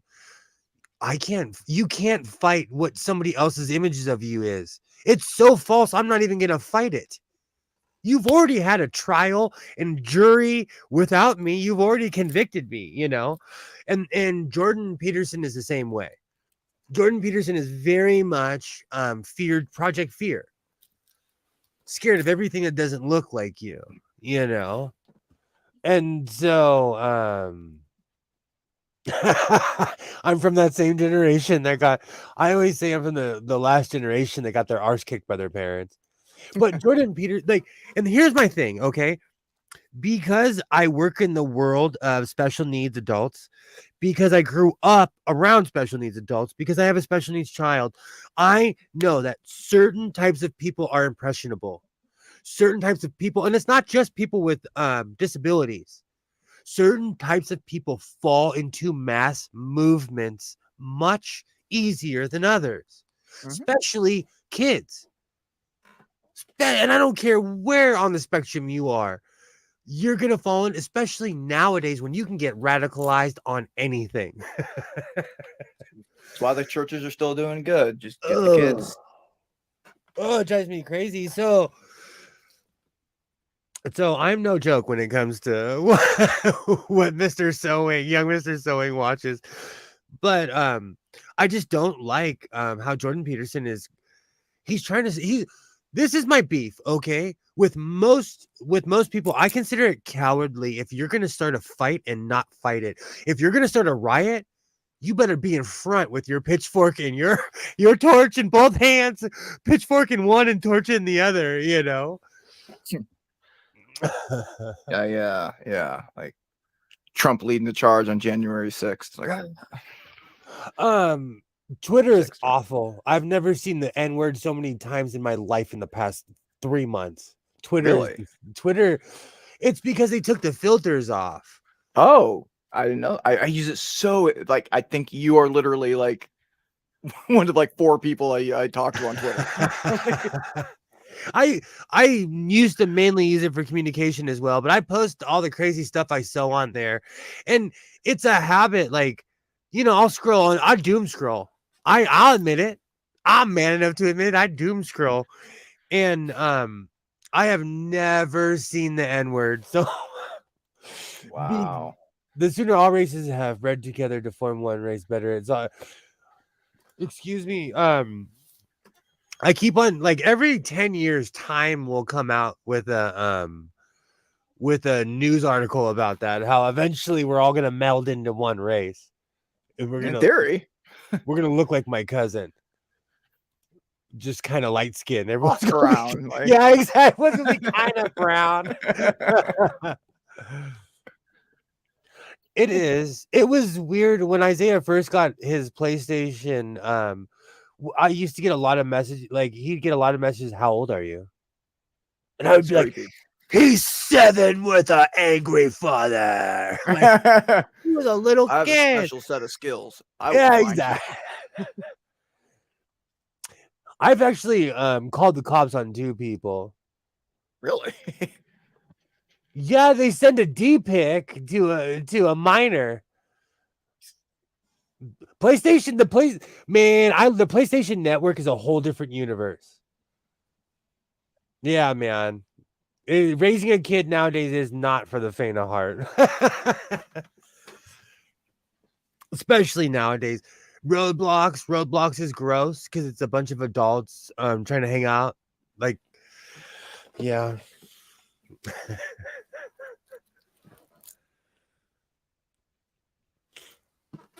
That's why I have certain devices dedicated to making sure I know what my kid's watching. Dick, back to what you were saying, Dick. Twitter has what they did is they let all the people that were banned, they let them back on. So Twitter has just gone back to the Wild Wild West. but it depends on what circles you go on, you know. One time I heard a ghoul of a human being, a real life troll, someone who faked cancer, say, "Oh, Twitter isn't that bad." And I remember thinking, like, you are the reason Twitter is bad. That's why you don't think Twitter is bad, because you are awful. My roommate just brought this home for our Ooh. enjoyment. Ooh, hold on, let me make you big. Whee. Ooh, oh, I love stuff like that. I love Yeah, ghost should peppers be. also. Ooh. Pioneer award-winning homegrown. So yeah, I will be wishing for death probably shortly. Oh, that habanero stuff is no joke. Yeah. Oh, Ghost pepper. Ugh. 17 months. I miss those days. I miss those days when Isaiah was my little guy and I'd push him around on the stroller. Oh, I miss those days. Now my son needs to shave his mustache. Mine too. Isaiah's almost my height. You know, it's really funny. He has everyone tell me, I like Isaiah's mustache, to the point where when someone says that to me, I'm like, piss off. Because I told him, I was like, I don't like your peach fuzz. And now everybody, his mom's even like, I like his mustache. I'm like, I don't like it. That's tall. Isaiah's almost my height. It trips me out. And recently, 15.6. during Christmas, Isaiah got a bunch of clothes for Christmas, and he brought them home. And he's like, I don't like this. I said, I do. We're the same size. He wears a men's large. You know, I'm a large, extra large. You know, depending on what I have for breakfast. Mine's a 2X. We're like the same. We're almost the same size. He's almost my height and everything. So my ex-wife was like, "Did he like his clothes?" I was like, "I do. Keep them coming." I scored a couple of shirts for Christmas. Right? Yeah. Same thing. And Like, my size isn't gonna change. You know, his will, mine isn't. My outward size tends to change a bit, but True. I wouldn't even lie. Like I do get about 2 months pregnant around this time of year because it's the layover from Christmas. Because I've been eating since October. That is true, because around here we treat Halloween like it's Christmas. And so, like, from Halloween night, it is just debauchery, because we have a tradition of getting some like you know, a pizza so big you got to put it on the kitchen table because it can't go anywhere else, you know. And New Year's, we have this tradition of getting finger foods. And it's graduated to where now everyone brings finger foods, you know. So New Year's is just appetizer heaven. It's the best part of any meal is the appetizers. I mean, we were just talking about the deviled eggs. As an adult, I considered myself an adult the day I stopped ordering off the appetizer menu. Because especially like in my hometown, there's certain restaurants that are still around from when I was a kid. Their nacho plate is this big. Jesus Christ. But I'm a grown man where, like, if you're out on a date or something, you can't be like, I'm gonna order a plate of nachos like a 9-year-old. It's so different now, though. A while ago, this was a couple years ago, I went on a date with this young lady. She was 29. I was like 37, 38. And I didn't realize the disparity in the age until she started taking pictures of her food. And I was like, what the F are you doing? She's like, I'm gonna post this. What? And keep in mind, this was like 5 or 6 or 7 years ago, 5 or 6 years ago.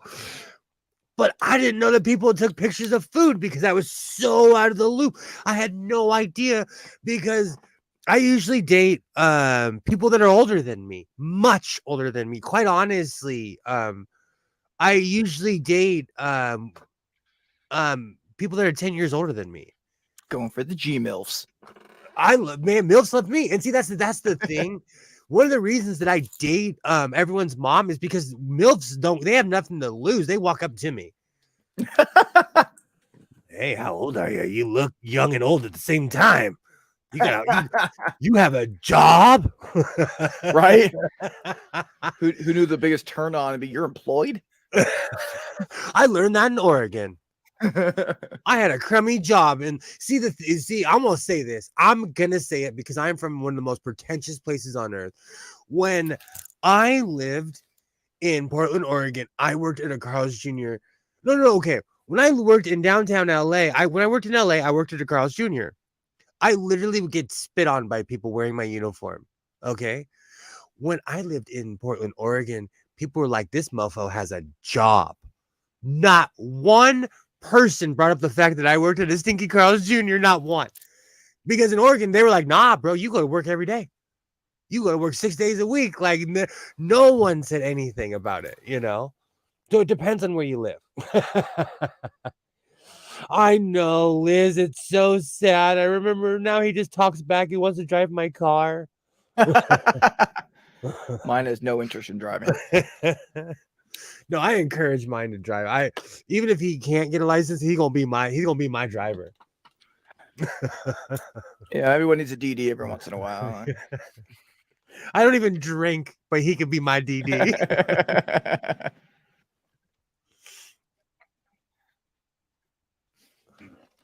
I know. I always end up getting hungry around this time.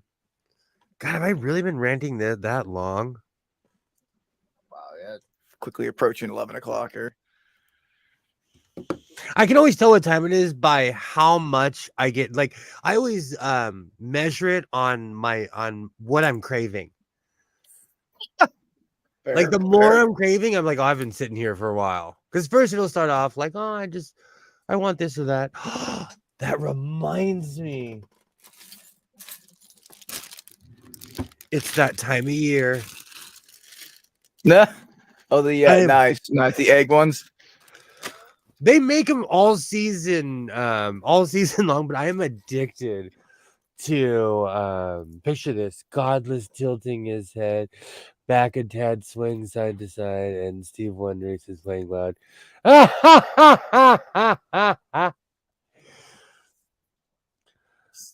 Stool and I used to always do the ebony and ivory thing, but then we started offending people. Ebony and ivory. Do you know what's funny? That was 3. Stool and I sang on stream. He got his stream taken down. That was almost 3 years ago. Wow. But it blends in so much that it feels like it was last week. But Bears. It literally reminds me of oh god, those are addicting too. I would get the night. I somewhere around here I have the Stevie Wonder 1970s cornrow wig with the beads. Oh yeah. Somewhere around here. I have a ton of stuff. I have a mullet wig, but it's so gross. I will not wear it on stream. It's my eyebrows. It's the clash. My eyebrows clash with the mullet wig. It's gross. I have all other it's my eyebrows. It is. And if you don't have a wig collection, I don't know you. I'm kidding. I'm kidding. No, I have wigs, and I'm not even gonna give an explanation of why. Because I don't.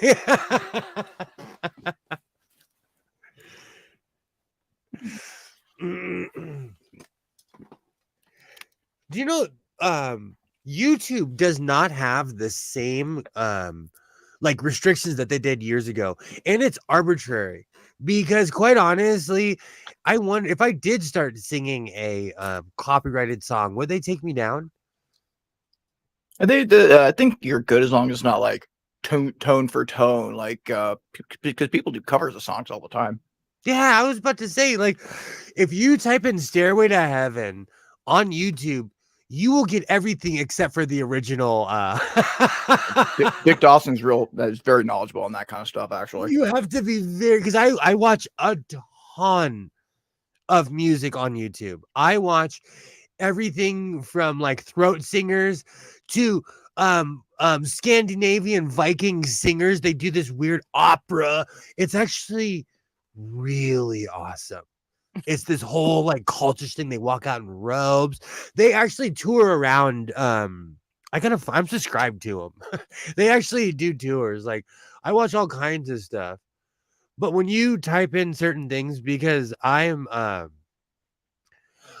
still listen to the Doors, Led Zeppelin, like Jim Morrison was the man. I'm obsessed with the Doors. Riding down your freeway, Midnight Valley, Rome. See, I didn't get shut down.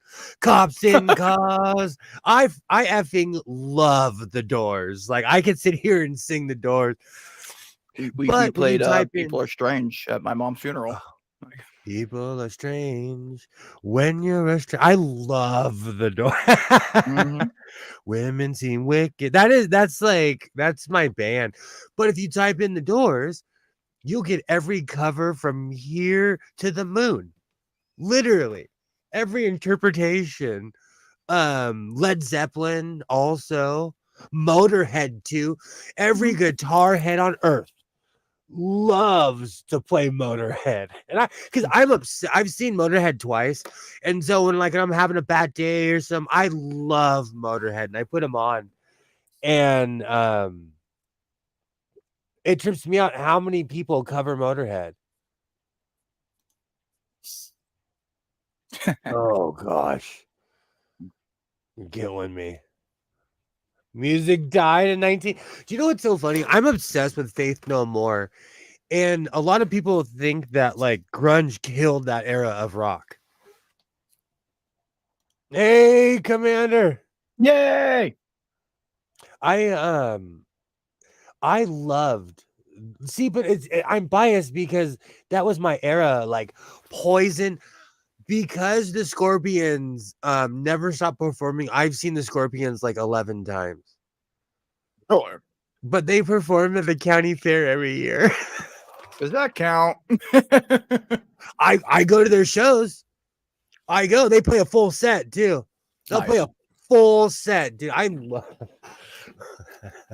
I love the Scorpions. You know what? I'm gonna look that up. Where's my other phone? I doubt they're still playing, but they probably are. Apparently, I got to stop mentioning deviled eggs here. Oh. Also, like I love crummy bands like Steel Panther. Crummy, sure they appreciate that.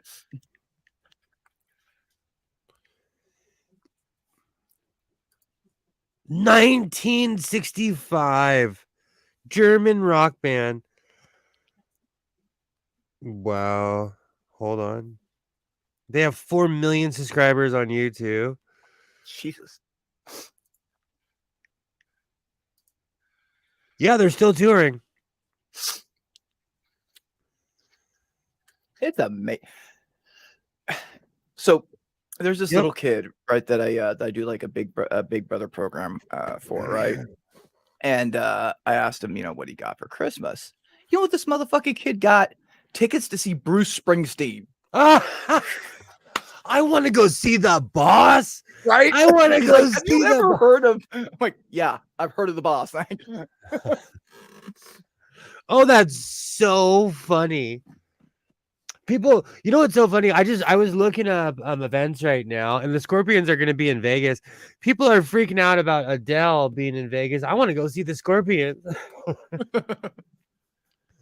It's just not like, it's just not my kind of music. But if I got money to go see her at a show, I would totally. She'd walk up to me the way I dress. She'd walk up to me. We'd You talk. gonna wear your cape? Oh. Well, I saw this, like, Adele's an actual, like, because I'm addicted to YouTube, okay? As I'm sure many people, if you're watching this stream, you are hooked on YouTube. But I was watching this thing where, because I watch a lot of drag queen content because I live in drag queen heaven in Los Angeles. To the point where a lot of people are moving here. And what's that? Yeah. Oh, yeah, definitely. And the boss is still breathing. Right? So there's a drag queen who is Adele's twin. And she went to the show, and Adele walked right up to her and was like, "Oh my God." Like, it was just a real person about it. Because every time I see someone who looks like me, I make an ass out of myself. I walk up to them and I'm like, "You are so beautiful. You are so," and they're like, "Oh." There's been at least twice where I've walked up to two people who are my doppelganger. One was this dude. He was actually working at the Rolex store in Beverly Hills. I saw him in the window and we stopped, and all the staff was like, "Oh." I opened the doors and I said, "You are so beautiful." And he's like, "You are too." He was shocked. We took a picture together. Somewhere in Beverly Hills, my picture's floating around with my twin brother. Rumor is Don Henley is going on tour. He's going to use his trigger vocal tracks as his nurse. Cleans his bottom. I was about to say. Victim of love. I could do karaoke all night. I see him like hitting the guitar pedals with the cane, like I had a Born in the USA t-shirt. I was such a homer, Liz. I was a total that was homer. A great song. Dude, that was the boss, dude. He's the boss. I'm biased because that was my era. Like, I remember. Oh yeah. I love it when Trump was trying to use that as his like campaign song, and Bruce Springsteen's like, "No, stop it. I hate you."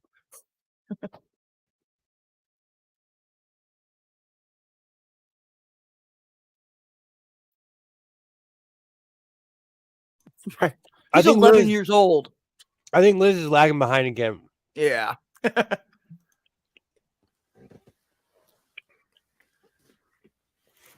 You know, I went to WrestleMania, and I'll never forget my brother telling me, like, "Bro, this is a once in a lifetime event. You never forget that you're going to WrestleMania." And it was, because I haven't gone back. You're right. It was once in a lifetime. It was once in a lifetime. I'm telling you, like, I love the Scorpions, and I'm biased.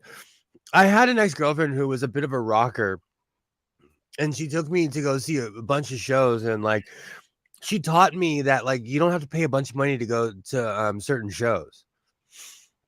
These big bands play in small venues all the time. Green Day is playing at the Key Club. You know what I'm saying? Like, big bands are playing at small venues all the time. I recently found out it's a neat site. It's for veterans only, but it's called Vet Tix, and apparently, like, a big venue events or just events that don't sell a lot of tickets for whatever reason, they'll donate a shite ton of tickets, or certain artists they automatically donate X amount of tickets to veterans or whatever reason. And you can go to the site, verify that you're a veteran one way or another, and like you can get the typically free tickets. You have to pay like a $5 processing charge or something like that. But I've gone to multiple concerts and comedy clubs and things like that. And you can bring people with you, like up to like 5-6 people with you, so you can all get like a bunch of relatively expensive tickets for like $5 a pop, and that's a great time. I know somebody. I'm shocked that he is still around. I know a young man who is in his 80s or 90s. Young man. He served on the Bennington with my father, and he goes to all the NCAA events, and so they give tickets to all like the old school war vets, like the Nam era. Well, Nam era are pretty much the like Korea war vets aren't really around anymore. There's a few, Like, but yeah, a you couple of know World what War II guys are still around. Yeah. So the Nam era guys are the older guys now. So they go to a lot of NCAA events. So if you ever see the guys with the pins on their hats, I actually know the organization that sends all those older gentlemen. Like they sit front row and everything. They would try to Nice. get my dad to go, but my dad hated sports. Do they call wrestling sport? You know what? I love my dad though, because he hated sports, but he took me to hockey games. He would watch, go to Dodger Stadium. Like he went to all my football games as a kid. Like, so, Nice. That's called being a man though. Like, I don't like any of this, but I'll participate because my kid's here.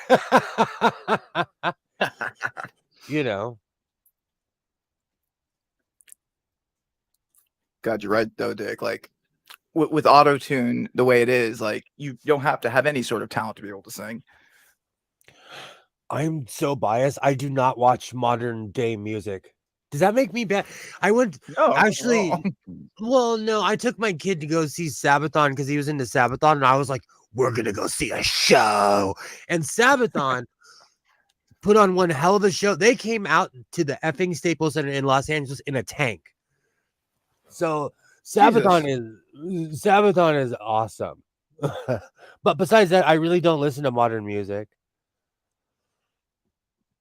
Oh, it happens all the time, Liz.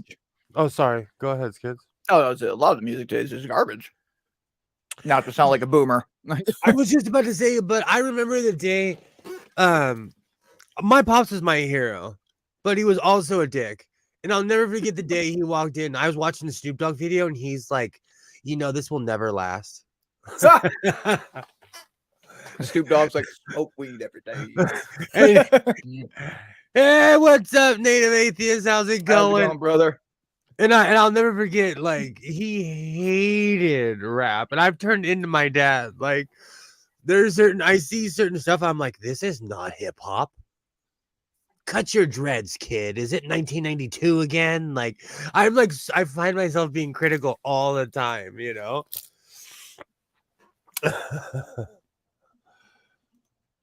But the truth is, like, it's just music change. Just like we were talking about the Scorpions and Faith No More and hair bands, and even like I love Faith No More, but I consider that rock. But when Kurt Cobain came out, grunge killed rock overnight. Literally, MTV changed, VH1 changed. All of a sudden, all the grunge bands got popular. You know what I'm saying? All of a sudden, Some music fads can do big things. Don't get me wrong. I love Alice in Chains. Like, I still listen to Alice in Chains. Soundgarden. Black Hole Song is I think one of the greatest songs of all time, but I'm biased. Pearl Jam. I still love Pearl Jam. Oh, yeah. But they all popped up at the same time. Quite literally. Dick Dawson is just having some phone issues. Damn autocorrect.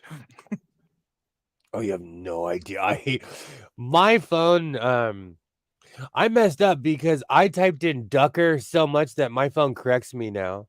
Because I put I had it the other way around where it wouldn't correct me because I put the F word in so much. But now it says Mother Ducker all the time. Every damn time. Damn right, Native Atheist. That's like when I'm geeking out on YouTube, I'm watching old MTV music videos, I'm stuck on the 90s stuff. Like it's because I miss that era though so much. I'm so biased towards that era. You know what's so funny? I remember being a kid watching 120 Minutes, watching UMTV Raps, and taking it for granted, not realizing that that was culture.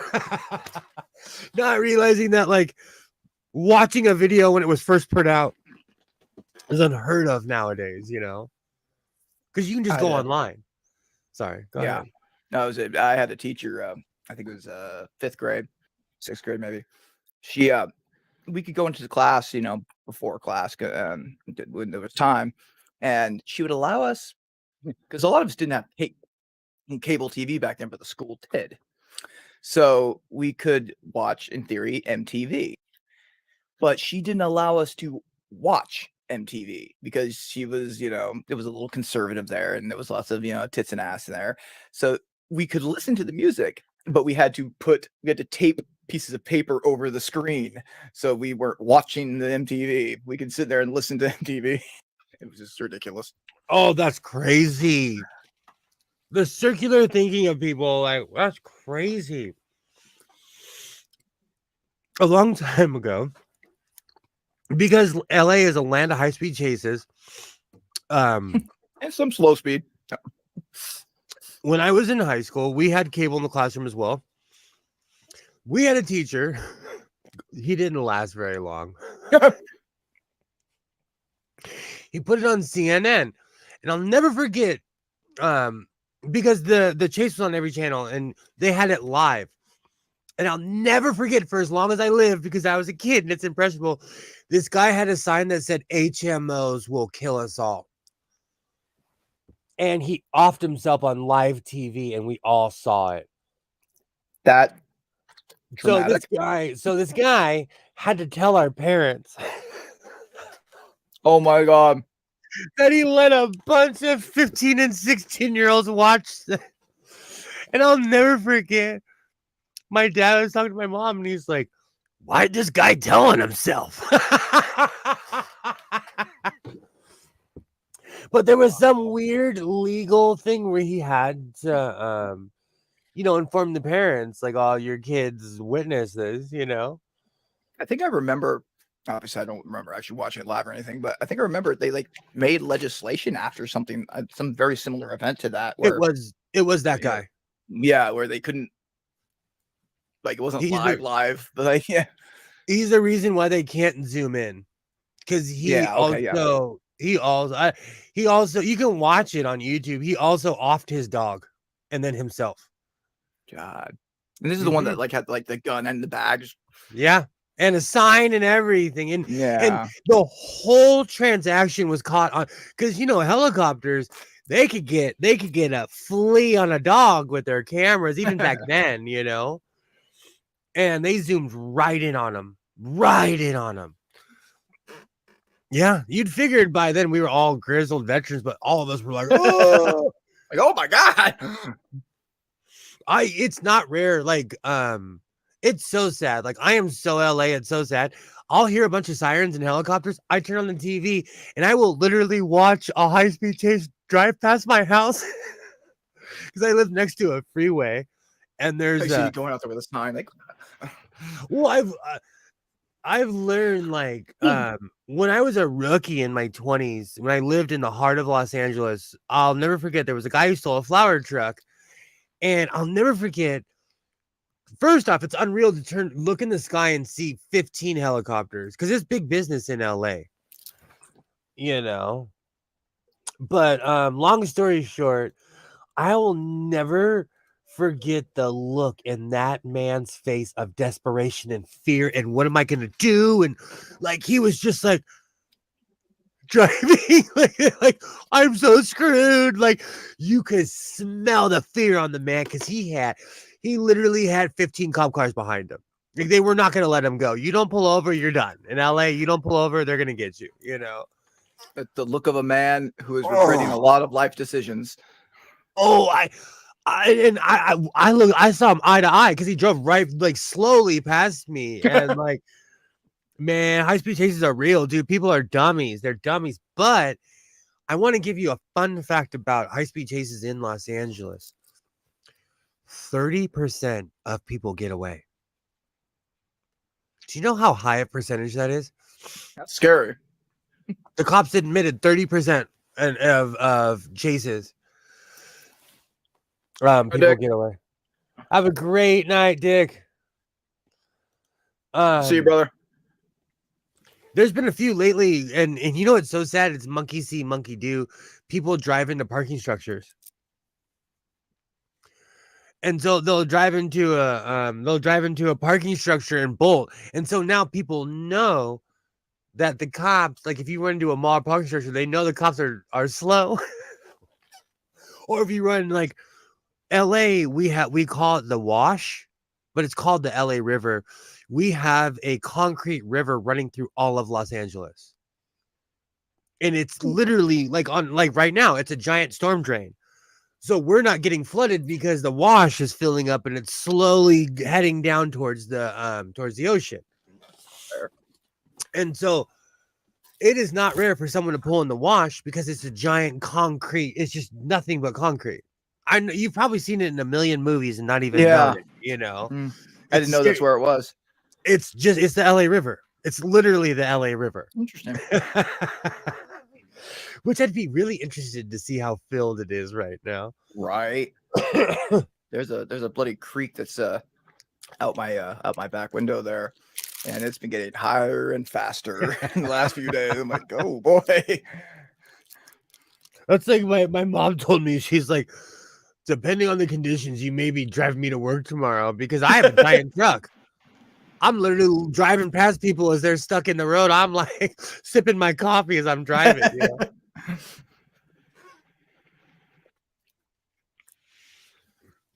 That is the only advantage of having a gas guzzling truck.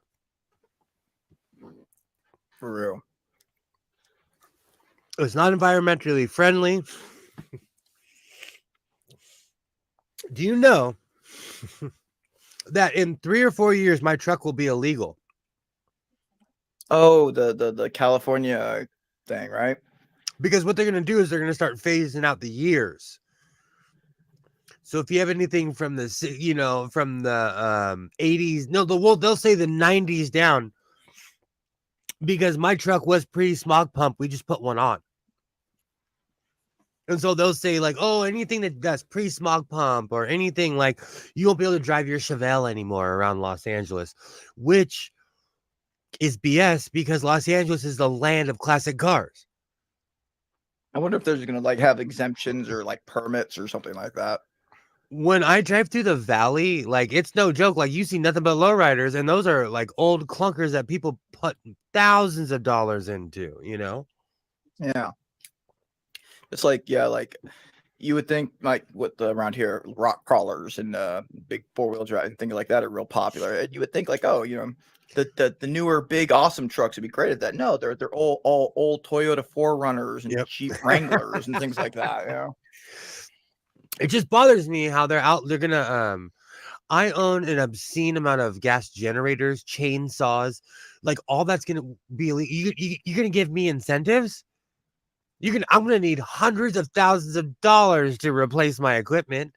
Hundreds and hundreds and hundreds of thousands of dollars, you know. And my generator is reliable. I can take that thing out in the middle of a field, turn it on, put gas in it, and I know it's gonna work, you know. Are they gonna have its equivalent? That's I don't even know how that would work, you know. It's gonna be very interesting to see how all this is gonna go down.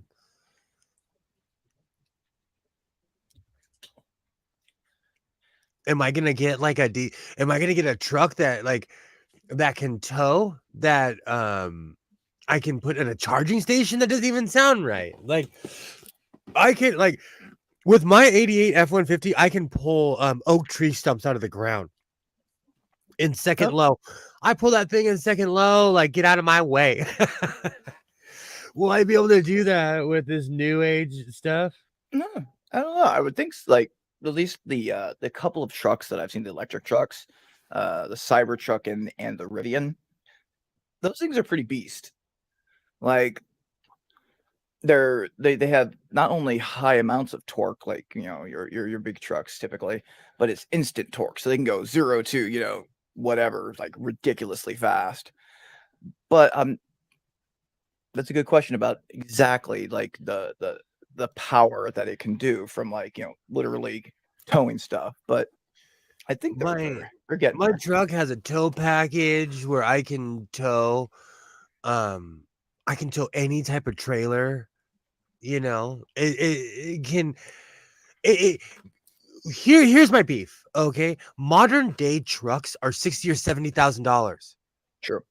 Easy. Okay, so how much are you gonna charge me for its electrical cousin? For its Yeah. electric cousin? You know what I'm saying? Like, and the truck I have, it has to be able to go through mud. It has to be able to be half submerged or be at least be above the water. Like just the other day, I went womping with my son, and like we damn near fell into a mud pit.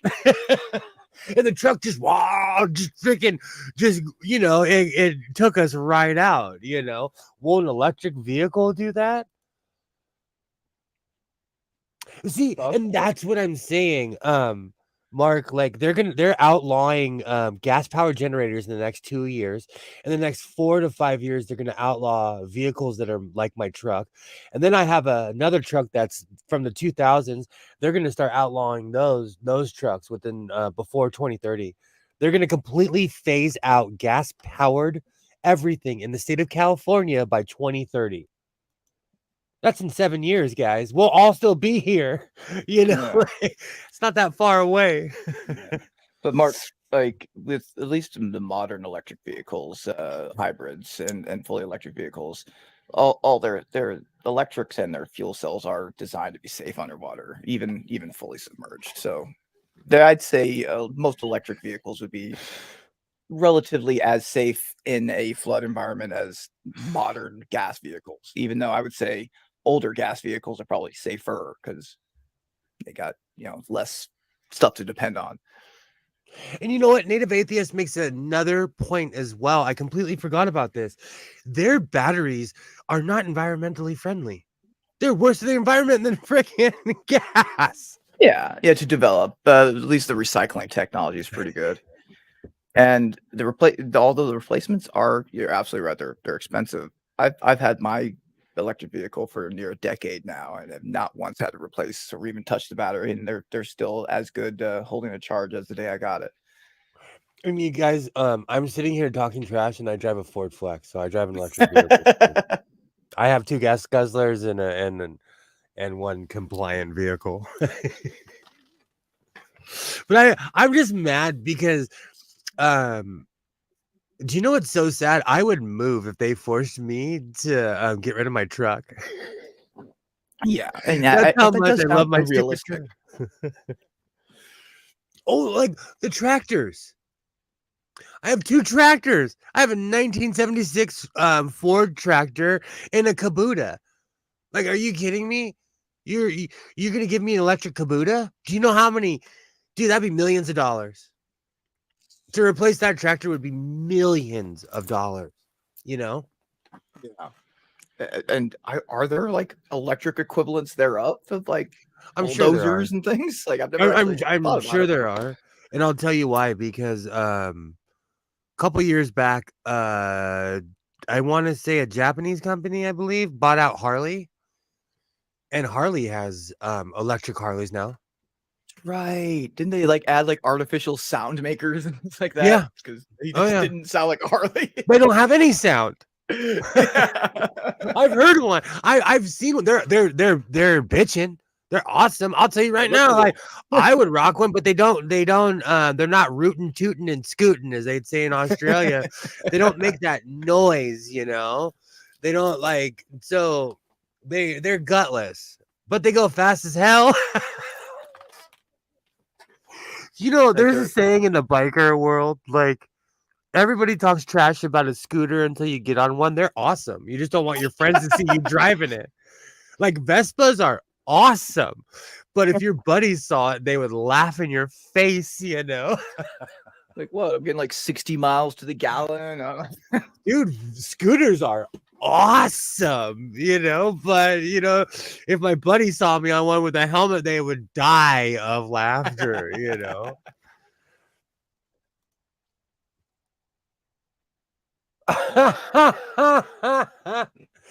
You're damn. Oh man, I miss the old. I've had some pretty crap. If the government tried to outlaw vehicles and generators here, people would riot. Americans are so easily malleable. It's not even funny. Like they're just slowly. California. It's because they tell us lies like, "Oh, you're the leader in this or that." No, they're just forcing us to. It's probably because we manufacture the cars here. That's probably what it is. Big business will always take over. A lot of people forget that Nestle came to California, which they did to many states.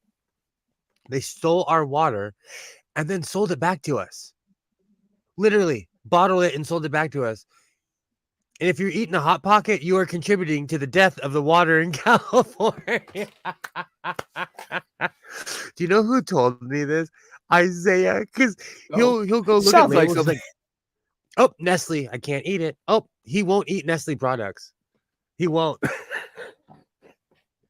That's hilarious. He's so idealistic. All right.